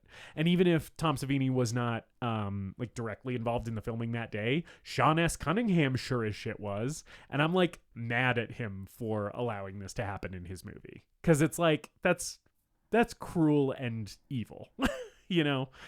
And not in a fun way. No. I'm glad we addressed that because we completely glossed over it and we shouldn't have. Yes. Don't hurt animals ever, but also don't hurt animals for your fucking shitty horror movie. Like, absolutely not. Back to motorcycle cop. Takes off. Officer Dork. Officer shithead. Takes off looking for Ralph. Ralph is just hiding in the pantry. He's just in the main cabin for some reason in the dark. And I do like that he's just in the pantry, just standing there. What's he doing? He was waiting for the just cop waiting to leave, for them. Guess. He was like, hiding from the cop. Yeah, maybe. Yeah, I think he was hiding from the cop because he's like, these kids have to hear my message from God. I gotta hide from the law until he's gone so that I can tell them they're all doomed. And Alice stumbles in and scare and gets scared, and he's like, "You're all doomed. You're all doomed," and wanders off on his little his dinky little bicycle. His little bicycle. Okay, so this is the best. Does he ride out of the movie at this point? Yes, is he gone? Yes, Yeah. This is the best part of the movie to me because he comes out of the pantry and he's like, "I'm a messenger from God. You're doomed if you stay here." And they like basically they sort of chase him out of the cabin, right? Where he's trying to warn them, and they're like, "Get out of here, you crazy old man," right? And then he gets on his rusty little bicycle and he delivers one last, "You're doomed. You're all doomed," and then slowly bicycles away, and the camera holds on him until he is almost out of view. Like he is bicycling not like out of the frame to the side, but like he is bicycling away from the camera into trees that are like maybe 150 feet away from where he starts. And so the camera holds on this old man on a bicycle just riding away from the camera for so fucking long. And it literally, if this was a David Lynch movie, I would be like, genius. The man's a master. Because it's such an absurd... Don't give this movie that credit. Don't give this movie that kind of credit. Come on. It is such an absurd visual, though. Like, it does feel... It's hilarious how wacky and out of left field it is that this guy just gets on his dinky little Dust Bowl bicycle and rides out of the fucking movie. That's the highest point of this movie. I love you, Ralph. Ralph comes back in 2, and I think he dies in 2, unfortunately. R.I.P. Ralph. Yeah, I forgot about that. Kevin Bacon and Marcy are like balancing on this is a scene I mentioned earlier. They're like balancing on these logs out by the lake, and we get kind of a POV shot that we think might be the killer. Mm-hmm. And I think this is one of those shots that's done really well, but the camera pulls back and reveals that it's Ned watching them, and again kind of implying that he has some sort of thing for her. Yeah, he's like, "Oh man, she didn't respond to me well before when I sexually assaulted her. Now she's with Jack. Damn." Yeah, the pretending to drown gag always works. It's a surefire winner, but it didn't this time. I'm striking out. I tried to shoot Brenda with an arrow earlier. She didn't want to fuck me. I pretended to be dying to get this girl to kiss me without her consent. She doesn't want to fuck me. I'm striking out left and right here. He sees someone emerge from a cabin. And he's like, maybe they'll want to fuck me. maybe someone wants to fuck me in this camp. Yeah. And he follows them into the cabin and presumably disappears. dies off screen. Yeah. For some fucking reason. There's this monologue where Marcy's talking to Kevin Bacon about the rain and the thunder and how it's dark and sad and who gives a shit. Okay, so you say who gives a shit. I'm going to slightly counter you here because I think this monologue is the best acting that any of the teens do in this movie. I think Ralph's sketch comedy performance is better, right? And I definitely think Pamela Voorhees, when she shows up, is the strongest performance in this movie. Yes, I'd agree. But I do think this monologue where she's talking about the rain reminding her of a dream that she has, where she's dreaming that the rain is coming down super hard and then she realizes that it's blood. And this dream fills her with so much dread. I think I don't remember the actress's name because other than Kevin Bacon, none of these kids ended up going on to do much of anything. But I do think that this actress who was given this monologue in this movie does a decent job with it. This was a moment where I was like, okay, if you gave me literally any more time to get to know this character or anything about her, anything related to who she is as a person, I maybe would be interested in seeing more of this.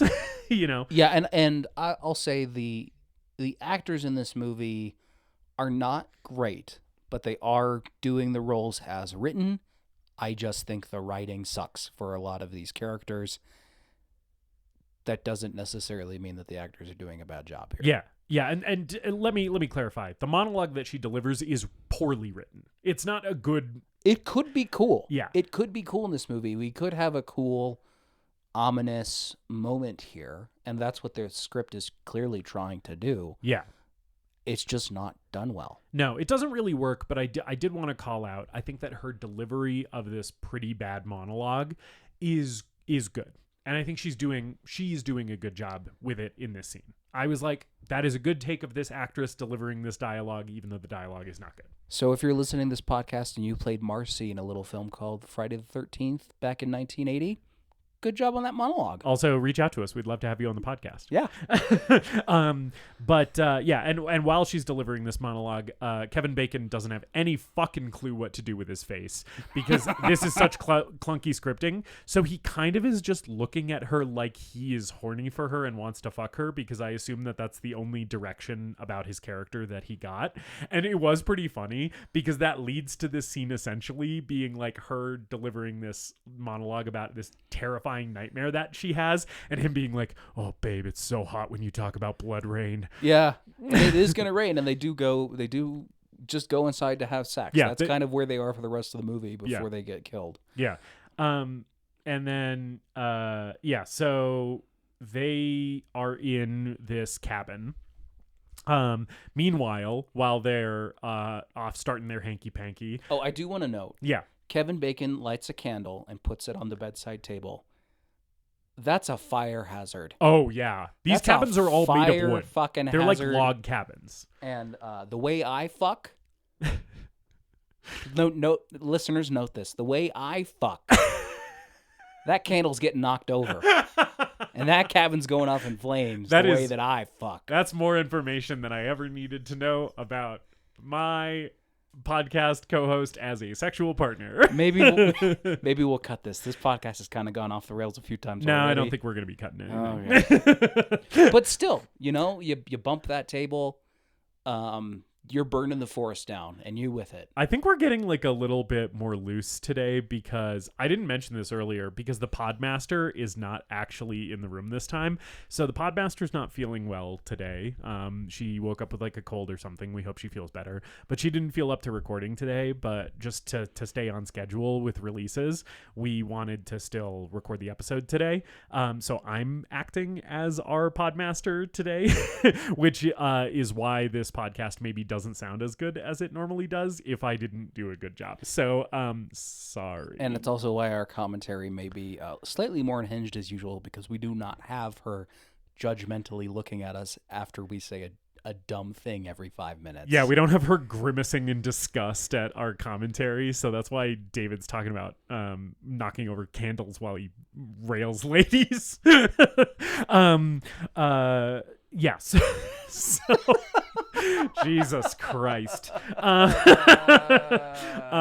Anyway, so Jack and Marcy are in the bunkhouse, and then we cut to another cabin where Brenda suggests that Alice and Bill and Brenda, the three of them, play strip Monopoly.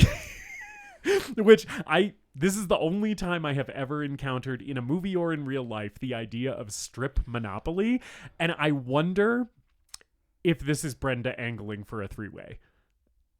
Maybe. Where she's just like, I'm kind of into Marcy, but I'm also kind of into Bill. What if I find out a way to just get all of our clothes off and we'll just see what happens? I think this is her gambit here. She's like, let's play Monopoly. And Alice says something like, oh, Monopoly's boring. She's like, not the way I play it. I play strip Monopoly. She totally just pulled that out of her ass. Because Monopoly is boring. Monopoly and structurally not a game conducive to a strip kind of situation. Yeah. You're playing poker, you're making bets every round, everything goes really quickly. You can take clothes off, fine. Monopoly is about real estate. Yeah. It's slow as fuck. Yeah. I don't know how you're getting clothes off playing that. Bill makes it out of this game. Alice makes it out of this game with her clothes on. Yes. Which by the way is and Bill and Marcy are like almost not Marcy, whatever her fucking name is. Strip Monopoly girl. They're almost naked by the end of this game. Yeah. Which it is very funny because it's sort of like the movie is trying to portray Alice as like the more, because there's that trope of like the final girl is the one who like doesn't have sex and she's like more of the like saintly like virginal one. And I'm like, okay, but if you actually watch the movie, it's not that she didn't want to take her clothes off like everybody else did. It's that she was too good at Monopoly. The only reason that she ends up with her clothes on when everybody else is half naked is just because she's winning the game. It's not like she was opposed. She wasn't like, no, I'm not going to take my clothes off. It's like, no, she's down for strip Monopoly. She's just too good at it. I'm wondering what other games you could apply strip rules to, like Strip Uno. Or Strip Risk, or Strip Yahtzee, Strip Twilight Imperium, which is an 8-hour science fiction board game where you're conquering the galaxy. I don't know how clothes factor into negotiations in that game. I feel like if we can do strip Monopoly, I feel like strip chess is an option. Just anytime you take your opponent's piece, they have to like take off an article of clothing or something. Really, the strip board game options, I think this is an unexplored gold mine here. Not gold mine because I don't see how you would make any money off of this. It's just it's an unexplored avenue that I don't think people have thought enough about, except for I guess the screenwriter of this film. Strip Twister or Naked Twister is already established because Twister is probably the horniest game ever made. Definitely. But I don't know what other games like complement the mood of a strip rule where it's like again, Monopoly and stripping, it's oil and water here. Right. Yeah. Poker is maybe a little bit better because there is a little bit more of a competitive edge and you're trying to outwit and outsmart your opponent. And that can be kind of horny. But I don't know. Yeah, I think on the spectrum of like games, board games, tabletop games that are compatible with taking your clothes off, I feel like, Twister isn't a tabletop game, but like non-video games, tactile gaming that is compatible with stripping. I think on the one end of that spectrum, you have Twister, which is like the most compatible. And on the other end, you have like least compatible. And that would probably be something like that Twilight Imperium shit that you just mentioned. It's sitting on my shelf and I've never played it. But because you need like 4 people or 5 people and it takes 8 hours and I don't even know how to play it, but I have it because I got really excited about it. Imagine playing a strip game of that and it takes 8 hours for anyone to be fully undressed. Yeah. By that point, everybody's just so like exhausted, like mentally, that they're like, I guess we're all fucking naked now. Who gives a shit? Strip Warhammer 40K. Let's all go home. Oh man. Okay, so that I think that's enough that's on a strip podcast. gaming. That's a podcast. Strip gaming. I think technically that is now this podcast. I think we've spent more time on that than on multiple scenes of this movie. Anyway, so yeah, they're playing Strip Monopoly. We cut back to Kevin Bacon. Sorry, shit. I Okay, have sorry. one more There's thing. more about Strip I have Monopoly, one more everybody. thing. One of the girls says Bill can be banker unless he's chicken. I don't know if you've seen The Room. I have. But I have this crippling brain disease called I've seen The Room and I can't unsee The Room. So sitting alone in my house last night with my cats watching this movie, when she said Bill can be banker unless he's chicken, I went cheep cheep cheep cheep cheep cheep cheep cheep.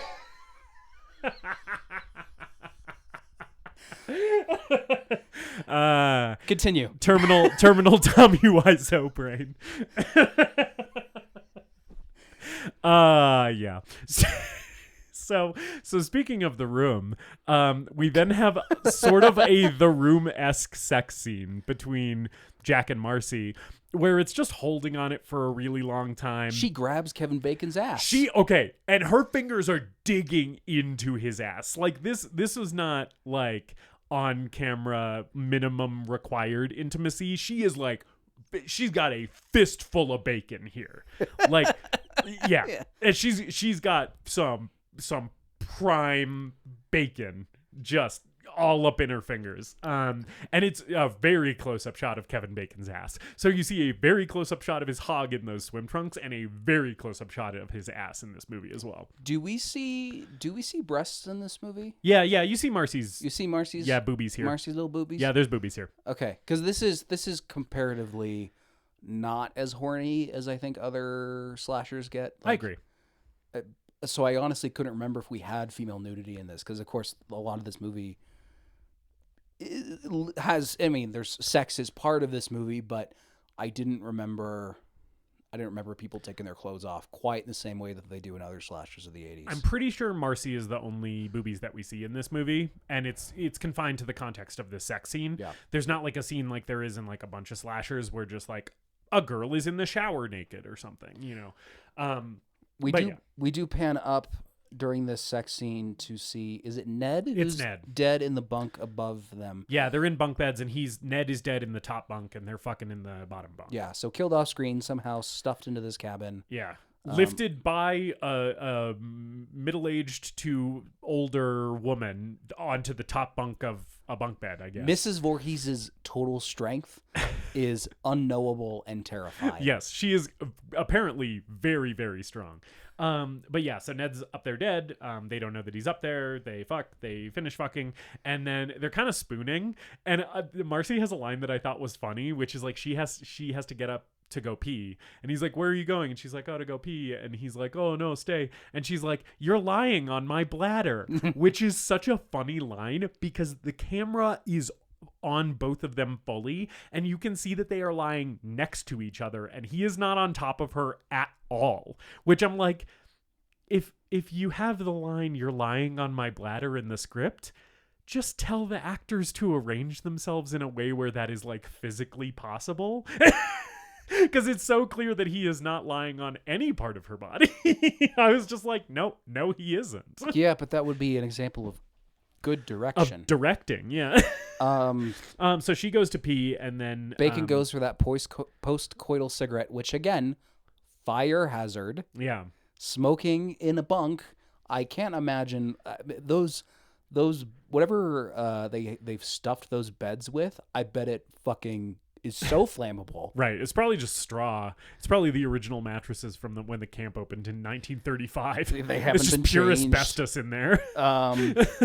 And actually, if it's asbestos, it wouldn't be flammable. We get the kill of the movie here. Yeah, this is a good one. A drop of blood falls on his head, and a hand reaches up from underneath, all in one shot. A hand reaches up from underneath the bed and grabs him, and then we get an arrow shoved through his neck. This is the gore effect of the movie. I think this movie has a huge problem with tension and surprising moments. This is a surprising moment that works. this was a long setup. They had Kevin Bacon like crouching under this bed for a long time, and then the hose that pumped the blood disconnected from the pump during filming. So in a flash, another effects guy just grabbed the hose and started blowing through the hose to try to force the blood out, and that results in like this great gush of blood that leaps out from Kevin's neck in this. Yeah.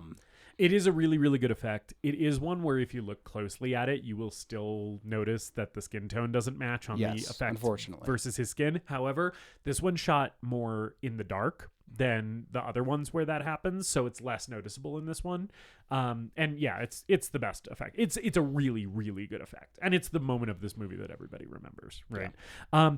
Now, I do want to talk very briefly about the fact that this means that Pamela Voorhees has been under the bed this entire time, because she did not have an opportunity from them coming into the cabin to when this kill happens to get under there, which means she, like, Ned was in the top bunk, and before Jack and Marcy came in, she was already under that bottom bunk, which means she was under there the whole time these kids were fucking on the bed immediately above her. And her whole rationale as a killer is like, oh, these disgusting, depraved, horny teenagers are the reason that my son died, and I'm gonna punish their filthy, depraved, disgusting sexuality. And I'm like, lady, you're the freak here. Yeah. You are literally under these kids the entire time that they are having sex, waiting to kill them until they're done. And I'm like, she's into it. Well, the arrow through the neck is cool. Yeah. But we also are quickly going to find out she's also armed with an axe. Right. And I don't know, these two kids fucking would have been a perfect time to just chop them both up. That's why in my headcanon here, it wasn't about getting them both at once in the most efficient way possible. It was about her getting her rocks off. I think Mrs. Voorhees needed them to finish. This is my theory about Mrs. Voorhees. She is slipping her fingers down her panties like rubbing her titties through that sweater. Oh God! Rubbing her titties through that Meemaw sweater. Oh no! I shouldn't act shocked. I did open this can of worms. This is technically my fault. I'm just yes-anding you. I'm just yes-anding yes, you you. were, and you yes-anded me right off the cliff. I yesed myself right up to that edge of that cliff, and you anded me right off the edge. More slasher movies should have the villain be horny grandma. Yeah, be a horny old lady. Yeah. Just for the purposes of anyone who hasn't actually seen this movie, she's not actually played as horny in the movie. It would be better if she was. Yeah. But like, But she's horny enough that she's sitting under that, like you said, under that bunk for a while. I was just thinking about the fact that she was under there that whole time. And I'm like, if she was really that disgusted by these teenagers having sex, you'd think she would cut it off before it happened. But I'm like, no, this condemnation is actually a confession from her. And you have to know that those kids are coming in there to have sex. Right. Otherwise, you're just sitting under a bunk. Right. Bored, waiting for something to happen. Yep. Yeah. So she knew that's where they were going to end up. Yeah. She had the arrow ready and everything. She was like planning it. She was like, he's going to insert his thing into her, and then I'm going to insert my thing into him. So this is the first time that one of the ladies in this movie runs in the rain, barefoot, basically naked, through the mud to go take a shower, or to go to the showers in the bathroom area. So Kevin Bacon's girlfriend does this, and we get one of the better kind of paced kills in this movie where she walks in and we see the killer enter. We kind of see the killer's point of view enter, and she gets an axe to the face, which is always fun. Yeah. But the editing here kind of ruins it. Yeah, I agree. Because it's clear that there's no... We see her, she screams, the light... We cut to another shot, and then the axe is just in her face. There's no like practical prosthetic head that we see the axe go into. Yeah, which would have been cooler. Yeah, and but also that's a budgetary thing, probably. And not for nothing, her scream is also pretty. They should have done another take on that scream because she's kind of like like it's like. I don't know, maybe take that a couple more times and see if we can get something more realistically terrified, Yeah. But overall, it's not a terrible effect. It's one of the, I mean, it's probably in the top 3 kills of this movie, which is not saying much. Yeah. But we cut back to our friends in the main cabin, and Strip Monopoly has apparently been canceled due to rain. Because Brenda realized that she left her cabin windows open, and she's like, I was angling for that 3-way, but all my shit's getting wet. So we are postponing the Strip Monopoly proceedings, and she again just runs into the outhouse and showers, totally naked, barefoot, in the rain, in the mud. She's probably getting some kind of parasite, like yeah, that New Jersey mud. Some kind of tapeworm or something. I don't know. Steve, we kind of cut back and forth between this and Steve at a diner in town. I like this bit with an older waitress where he's like, he's finished his coffee or his meal or whatever. He's like, what do I owe you? And this clearly older waitress is like, oh, a night on the town. Yeah. And it's just nice. It's just a nice moment of character in this movie that desperately needs it. Strip Monopoly girl, I don't remember her name. I don't Brenda. care. Her name's You missed Brenda. the part where I said I don't care.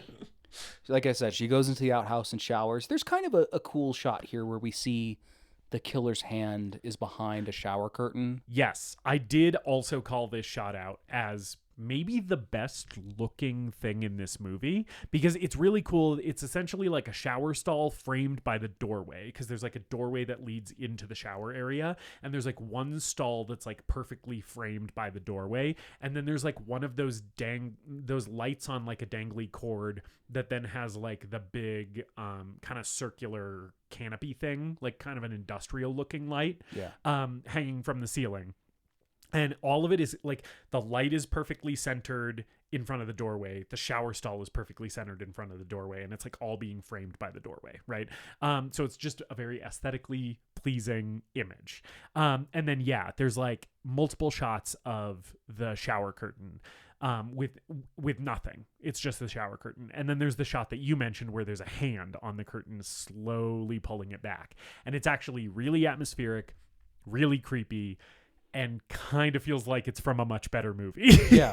Right? And then there is a shot after this where it cuts back again after Brenda leaves the bathroom, because she's like freaked out. She thinks she hears something, right? But then she finishes up and leaves. And she leaves the bathroom, and then it cuts back to the exact same shot of this doorway with the shower stall again, and there is no hand and no movement on the curtain, but the light is swinging back and forth. And it's the best horror that this movie contains, and it's still just kind of like this little nothing scene, but I wanted to call it out because it's good. Yeah, I think it's well done. But again, this movie just consistently just undercuts tension and doesn't pay it off in a meaningful way, because she wanders out to the archery range, and again, little movie watcher brain thinks, all right, this is it. We're gonna get a payoff for that archery scene earlier. The lights get turned on, and she's kind of blinded. She can't see what's going on. And just as we think she's about to get killed, we cut away and we hear her scream off screen. And that's it. That's it. She's gone. She's dead. It sucks. And then when we see her corpse later, it doesn't even look like she was killed by arrows. Yeah. She's like tied up in a bunch of rope with her neck cut or something. And I'm like, I would have loved to see how that happened, but the movie just decided I didn't have to. Alice and Bill head out to investigate and see where she is. They find her blood. They find that bloody axe. Yes, there's an axe taking a nap. tucked under the sheets of a bunk. And when they find the axe, Alice, who we haven't really talked about her very much, she is our final girl. There's not a ton to talk about because the movie doesn't really give her much. But I do sort of think I do sort of think she's one of the weakest performances in the whole movie. And there is a very funny line reading from her when they find this bloody axe tucked in for a little nap in one of the bunks. She like looks at the axe and goes, "What is going on?"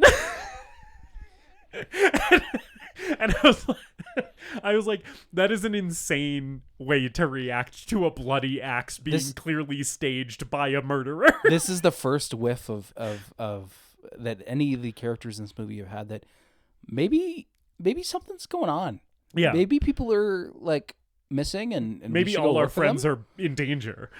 They go to check the generator and the phone and find out that they're both dead. This is another good camera move in this Yes. movie that I like, I called this one out too. where the camera is not a POV shot, but suggesting it's a POV shot in some ways. The camera follows this wire along the side of the building up to where we see it's been cut as they're talking about the phones are dead. Right. It's good. It's subtle. It belongs in a better movie. Yes. It's something that I could imagine Carpenter doing in Halloween. Yeah. Or Bob Clark in Black Christmas. Yeah. You know. Mm-hmm. Yeah, I called that one out too in my notes because I also thought that shot was really good and is one of the actual moments of craft and artistry in this thing. And they're just a little few and far between. Yeah. Steve rides back to camp with a cop, and this cop is like, "Oh my God, it's full moon. Stuff's always crazy on a full moon." Which, by the way, the thing that he's saying, where there's more crime when there's a full moon, that's true. There's been studies that have backed this up. That on full moons, more crime in general just happens. I thought he was just an astrology bitch. I mean, no, this is real science, unlike astrology. But there have been papers that have been like, yeah, like people do just get crazy on full moons, and like more murders and crimes of that nature, like more violent crime happens on a full moon. He's very chipper and happy about it. Yeah. Which is funny. Or he seems okay with it. And very chatty. And he's not a dick compared to the other cop. No, yeah. I probably wouldn't mind getting a ride from this cop. Yeah, this guy's okay. He's not Officer Dork with his fucking stupid sunglasses and his cool motorcycle tricks. Steve gets dropped off outside camp and walks basically where the Camp Crystal Lake sign is. Yeah. And he gets stabbed before he can even like get to the sign. Like he basically shows up. He leaves the movie. Yeah. Gets a cup of coffee, and then comes back into the movie and is immediately stabbed. Yes. And so fast that if you blink, you will miss this one. Yeah. This kill is barely in the movie.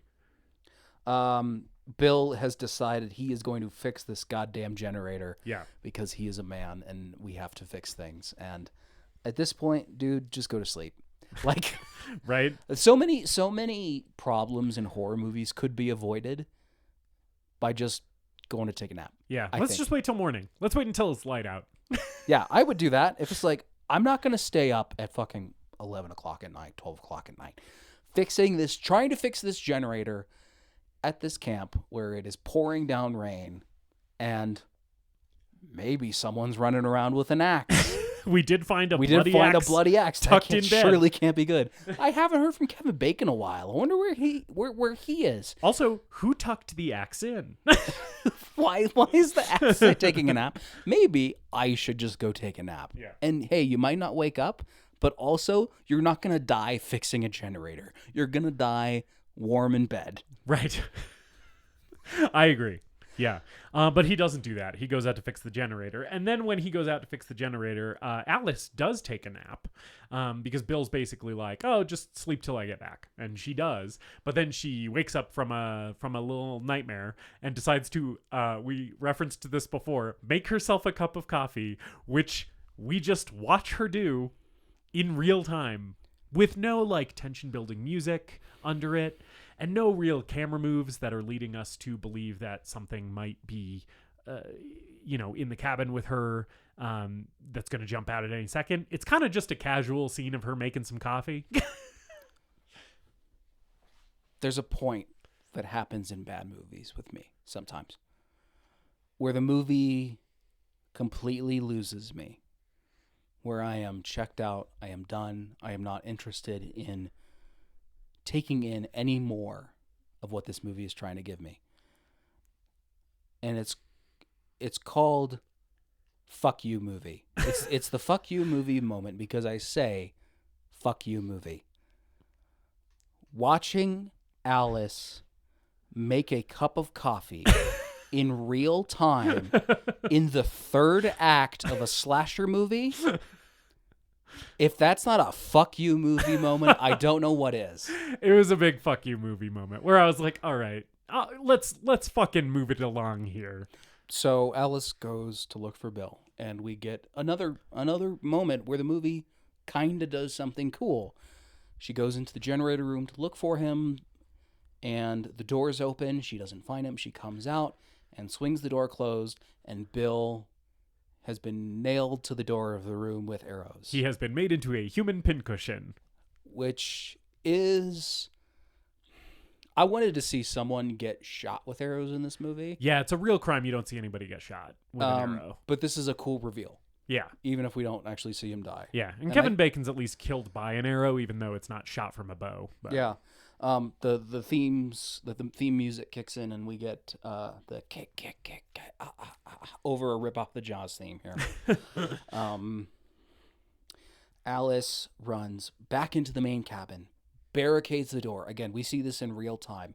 And I do think probably some of this is low budget movie. They're shooting it quickly. You don't have time for a lot of camera setups. Let's just do it all in one take kind of dealio. Mm-hmm.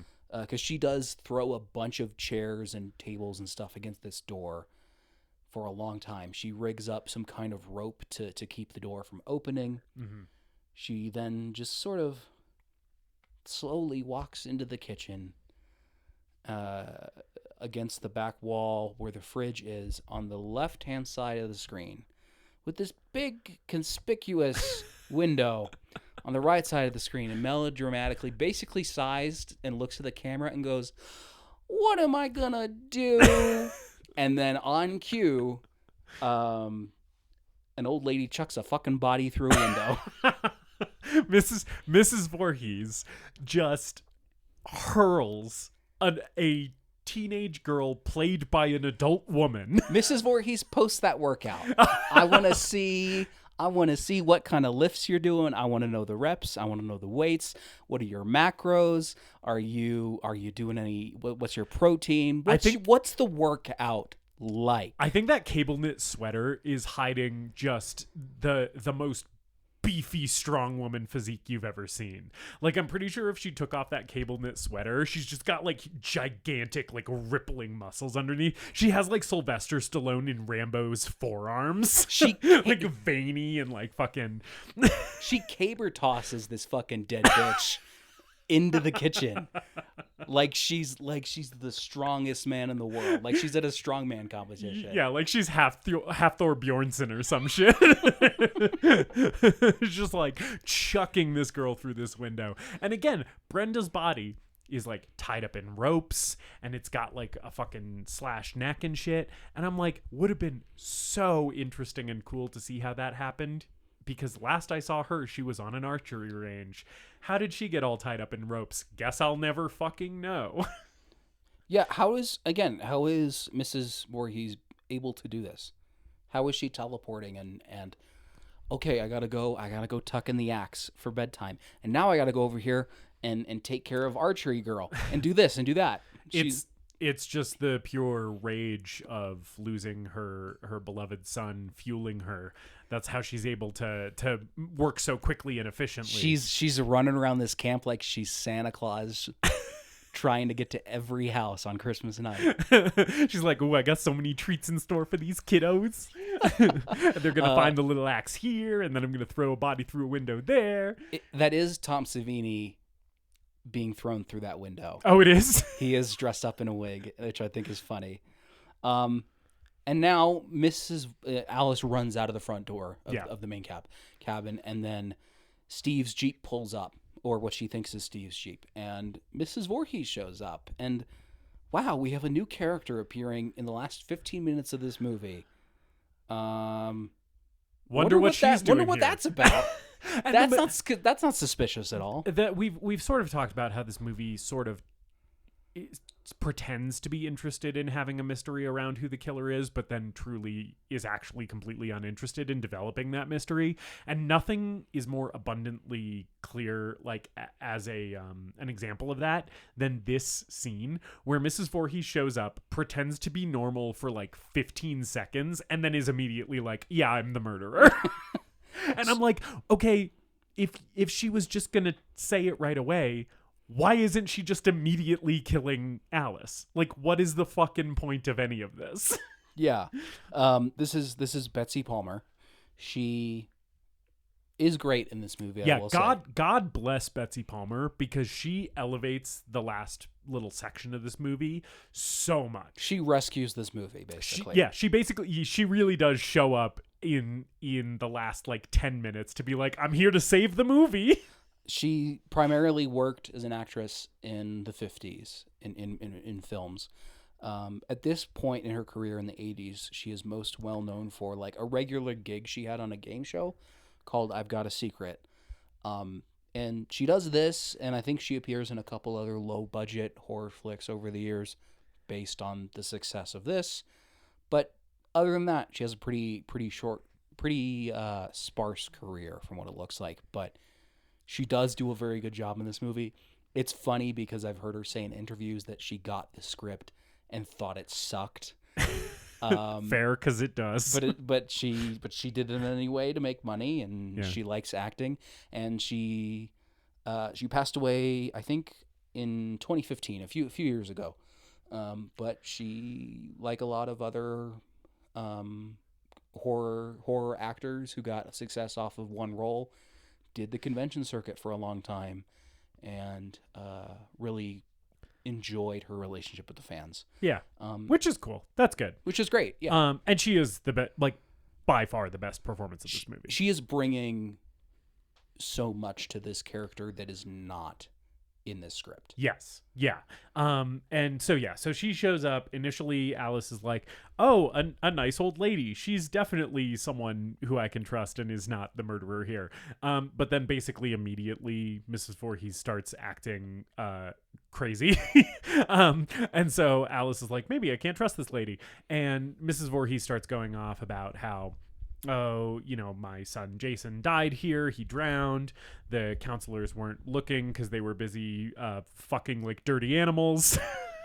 That's not what she says, but that's the tenor of what she's saying, basically. They were fucking like dirty animals, and I watched them. I heard them hiding under their bunks as they fucked like dirty animals. And I got off on it, and then I felt really guilty about it, so I had to do some murders. But yeah, so we learned that essentially the lore is her son Jason is the kid who drowned, who we heard about a fucking hour ago in this movie, and we are finally circling back on. And we sort of experience what she is experiencing here, which is Jason is kind of speaking, Jason's spirit, or really just some kind of mental delusion that she's having of Jason, right, is kind of speaking in her head, right? So she's kind of having like some kind of psychotic schizophrenic episode, right, where she can like hear his voice basically saying like, kill her. And she's like, I will, Jason, I will. And that also, not for nothing, the sound that's part of the soundtrack in this movie is the key and the ma is supposed to be like the first syllables of kill and mama, right? Right. So it's, the idea is the whole time we've been hearing it's Jason in her head urging her to like kill to avenge his death. Yeah, right? I like the use of music to showcase the psychology of the killer. That's fun. It is fun. So she basically goes full villain here at this point, and is trying to just openly murder Alice, and Alice starts running away. Yeah, Pamela Voorhees attacks her, and Alice gets away. She escapes from the cabin and finds Annie from the beginning of the movie. The first person that we meet in this movie, the person who gets psychoed at the beginning of this movie. Yes. She's dead in the Jeep, which is fun. Mm-hmm. Steve is like strung up in the trees or something like that. What keeps happening through this final chase is Alice will kind of subdue Mrs. Voorhees pretty easily. Right. And then she'll just kind of faintly run away. Alice has this is the big part of this movie where the tension is just consistently undercut, where Alice just kind of lightly knocks Pamela Voorhees over and then runs away, or even just kind of walks away slowly. Yeah. And Alice fully has the opportunity like 4 separate times to just finish this old lady off. I'm not a violent person. I would never be violent towards anyone unless I was absolutely forced to, let alone a sweet old lady. If I was attacked by Pamela Voorhees, I would fucking kill her so hard. Yeah, although you say that, but you forget she's got that fucking grainy strength. You're right. You're right.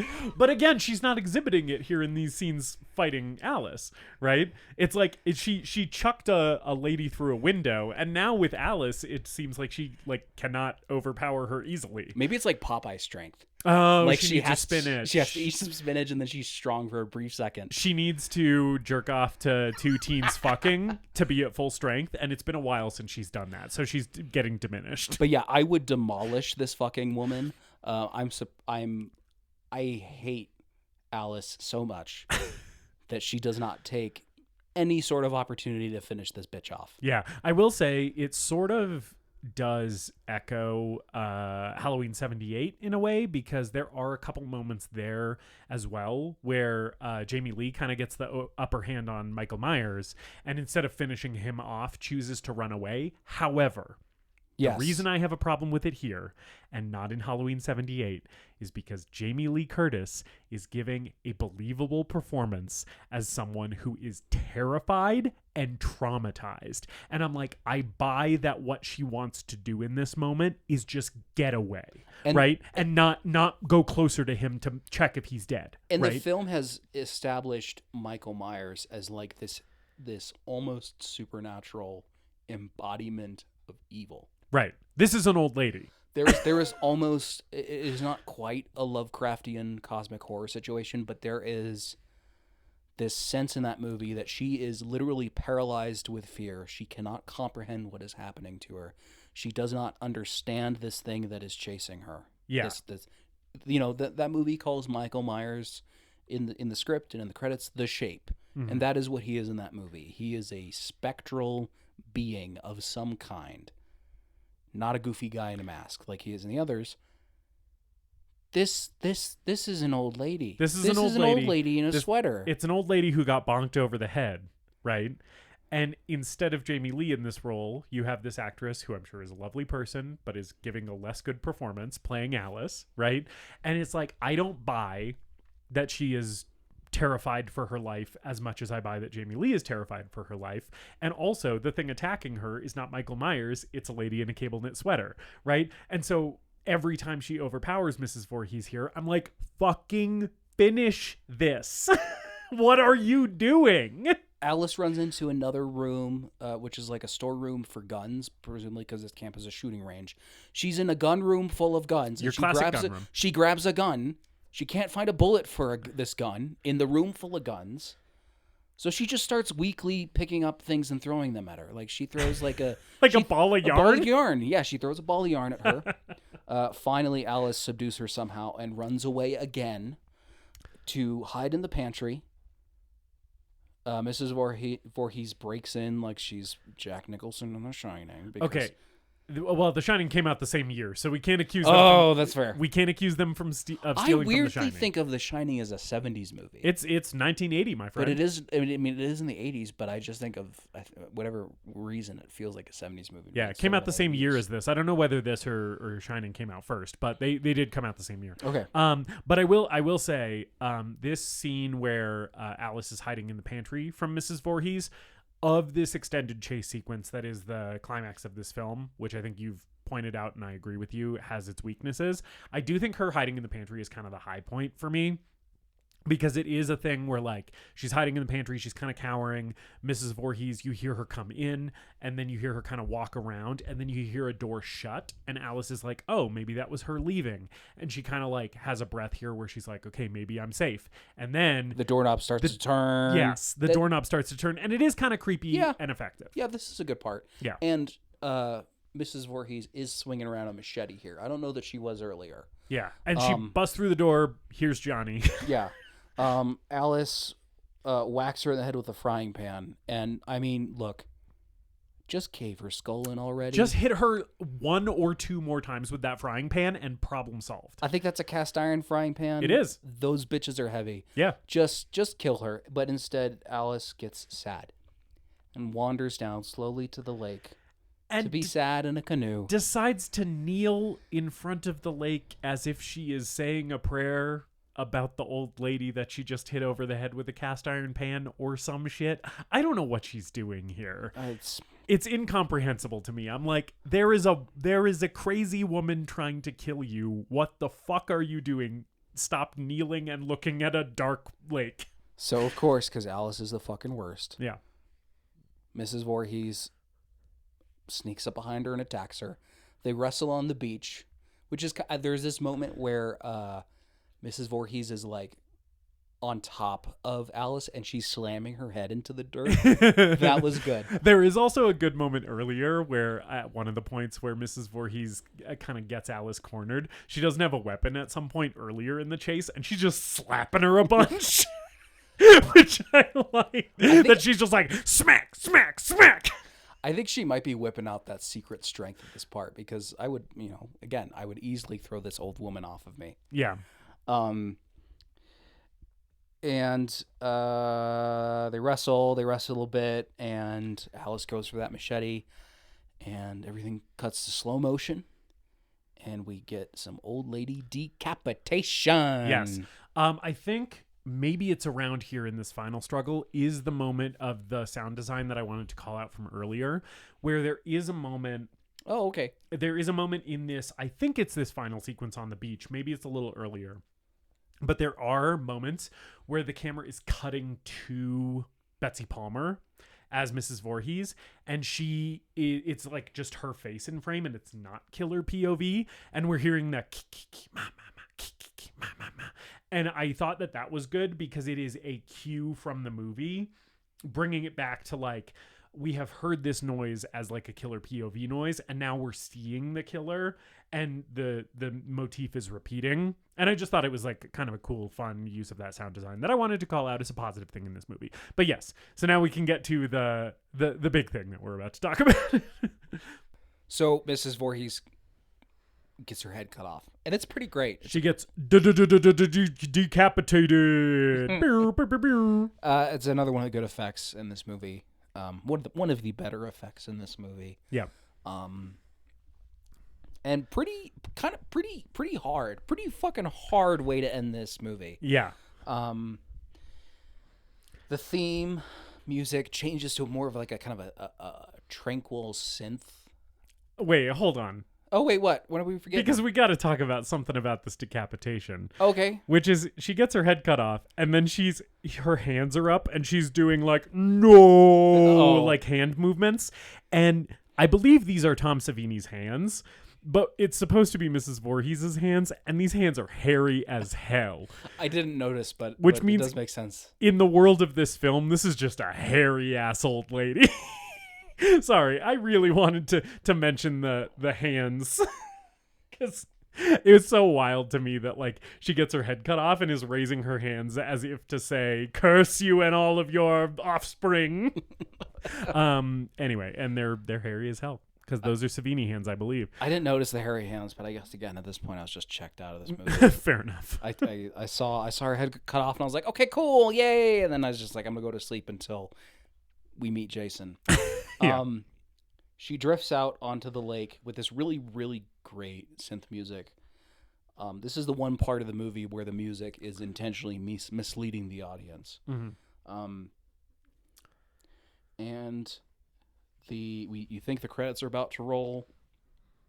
We zoom in on Alice asleep in the canoe the next morning, and Jason jumps out of the lake.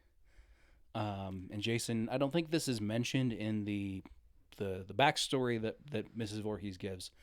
Jason has some kind of deformity or disability, and he grabs her and drags her into the lake. Yeah. I love how long they hold on this. Mm-hmm. I think this was Tom Savini saying, or someone in the crew saying, we need to do a Carrie ending. Right. And I think this was a really good decision, except it's all a dream. Is it though? Is it though? because these movies consistently do this. where Also, they- by they- the way, the Carrie ending is literally all a dream. Oh, Yeah, but it's Carrie, and that's a good movie. that's true. It's They good can get movie. away with that. by a good director. Yeah. Yeah, these movies consistently do this, where the last kill in the movie from Jason is from Jason, and it's surprising, and it's like, but is it a dream? And I think, Alice wakes up in a hospital, and everyone's like, everyone's dead. We pulled you out of the lake, and she's like, what about Jason, the boy? Did you get him? And he's like, there was no boy, so he's still out there. Just fucking take this shit out. Just take this shit out of the movie. Yeah. Just end with her getting dragged into the lake by this little zombie child. I completely agree. I think that this movie would be improved somewhat just by that small change of just like, and Jason taking her under the water and the canoe flipping over is the last thing we see, and then credits. Yeah, So that's the end of the movie. that's the end of the movie. Fuck. Justus, we've been talking about this goddamn movie forever. It certainly feels like it. Yeah, I think we're at like 2.5 hours now. Let's get to it. Yeah, let's rip this Band-Aid off. Is Friday the 13th the greatest movie ever made? No, the Friday the 13th is not the greatest movie ever made. It's also, I think, not, as I said towards the top of the show, not even the best first installment of a slasher franchise. And, I said it before, I think it's like the worst first installment of a slasher franchise that I have seen. That being said, I think we were a little hard on this movie. And I do want to highlight that I think that this movie does a couple things pretty well.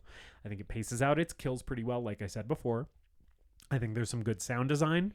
There's a couple of really good shots that we called out. I think the atmosphere of this thing is decent when it's not being directly undercut by the script, right? And I think Betsy Palmer gives a great performance that I wish was in more of the movie. My boy Ralph, our Prophet of Doom, Shout out Ralph. pluses this thing up a little bit. But yeah, I mean, it's one that I've seen a few times. It's one I'll probably revisit throughout my life. I don't think this is the last time I'll be watching Friday the 13th, 1980, because I don't hate it that much. I don't hate it at all. I like this movie. I gave it 3.5 stars on Letterboxd on this watch, because I like this movie. I think it has its charms. I think a large part of its charm is associated with the impact that it's had, and isn't necessarily on face value. This is not a good movie. It's a not good movie that I have a decent amount of fondness for. But I'm not going to go to bat for it like I do for Texas Chainsaw 2 or Prince of Darkness, which, by the way, I think are good movies, not bad movies. But similarly kind of campy, low-budget stuff, This is not ever going to be one of the campy, low-budget movies that I champion, because it's just not that good. No, David, this is not the greatest movie ever made. David, is Friday the 13th, the very first part from 1980, the greatest movie ever made? Let me check my notes here. No. There's a word here, and it's no. I do not hate this movie. I was dogging on it a lot, again, for comedic purposes. I think this is bad. I think this is also entirely watchable. It is a fine movie to put on in the background at your Halloween party this year, while you're having some drinks and talking with your friends. You can ignore this movie for good chunks of it and then jump back in for some kills. But sitting alone in my house watching it was not an enjoyable experience this time. If you want a good slasher movie from this time, not even a good slasher movie, but a fun time with a slasher movie, check out My Bloody Valentine. Check out Slumber Party Massacre.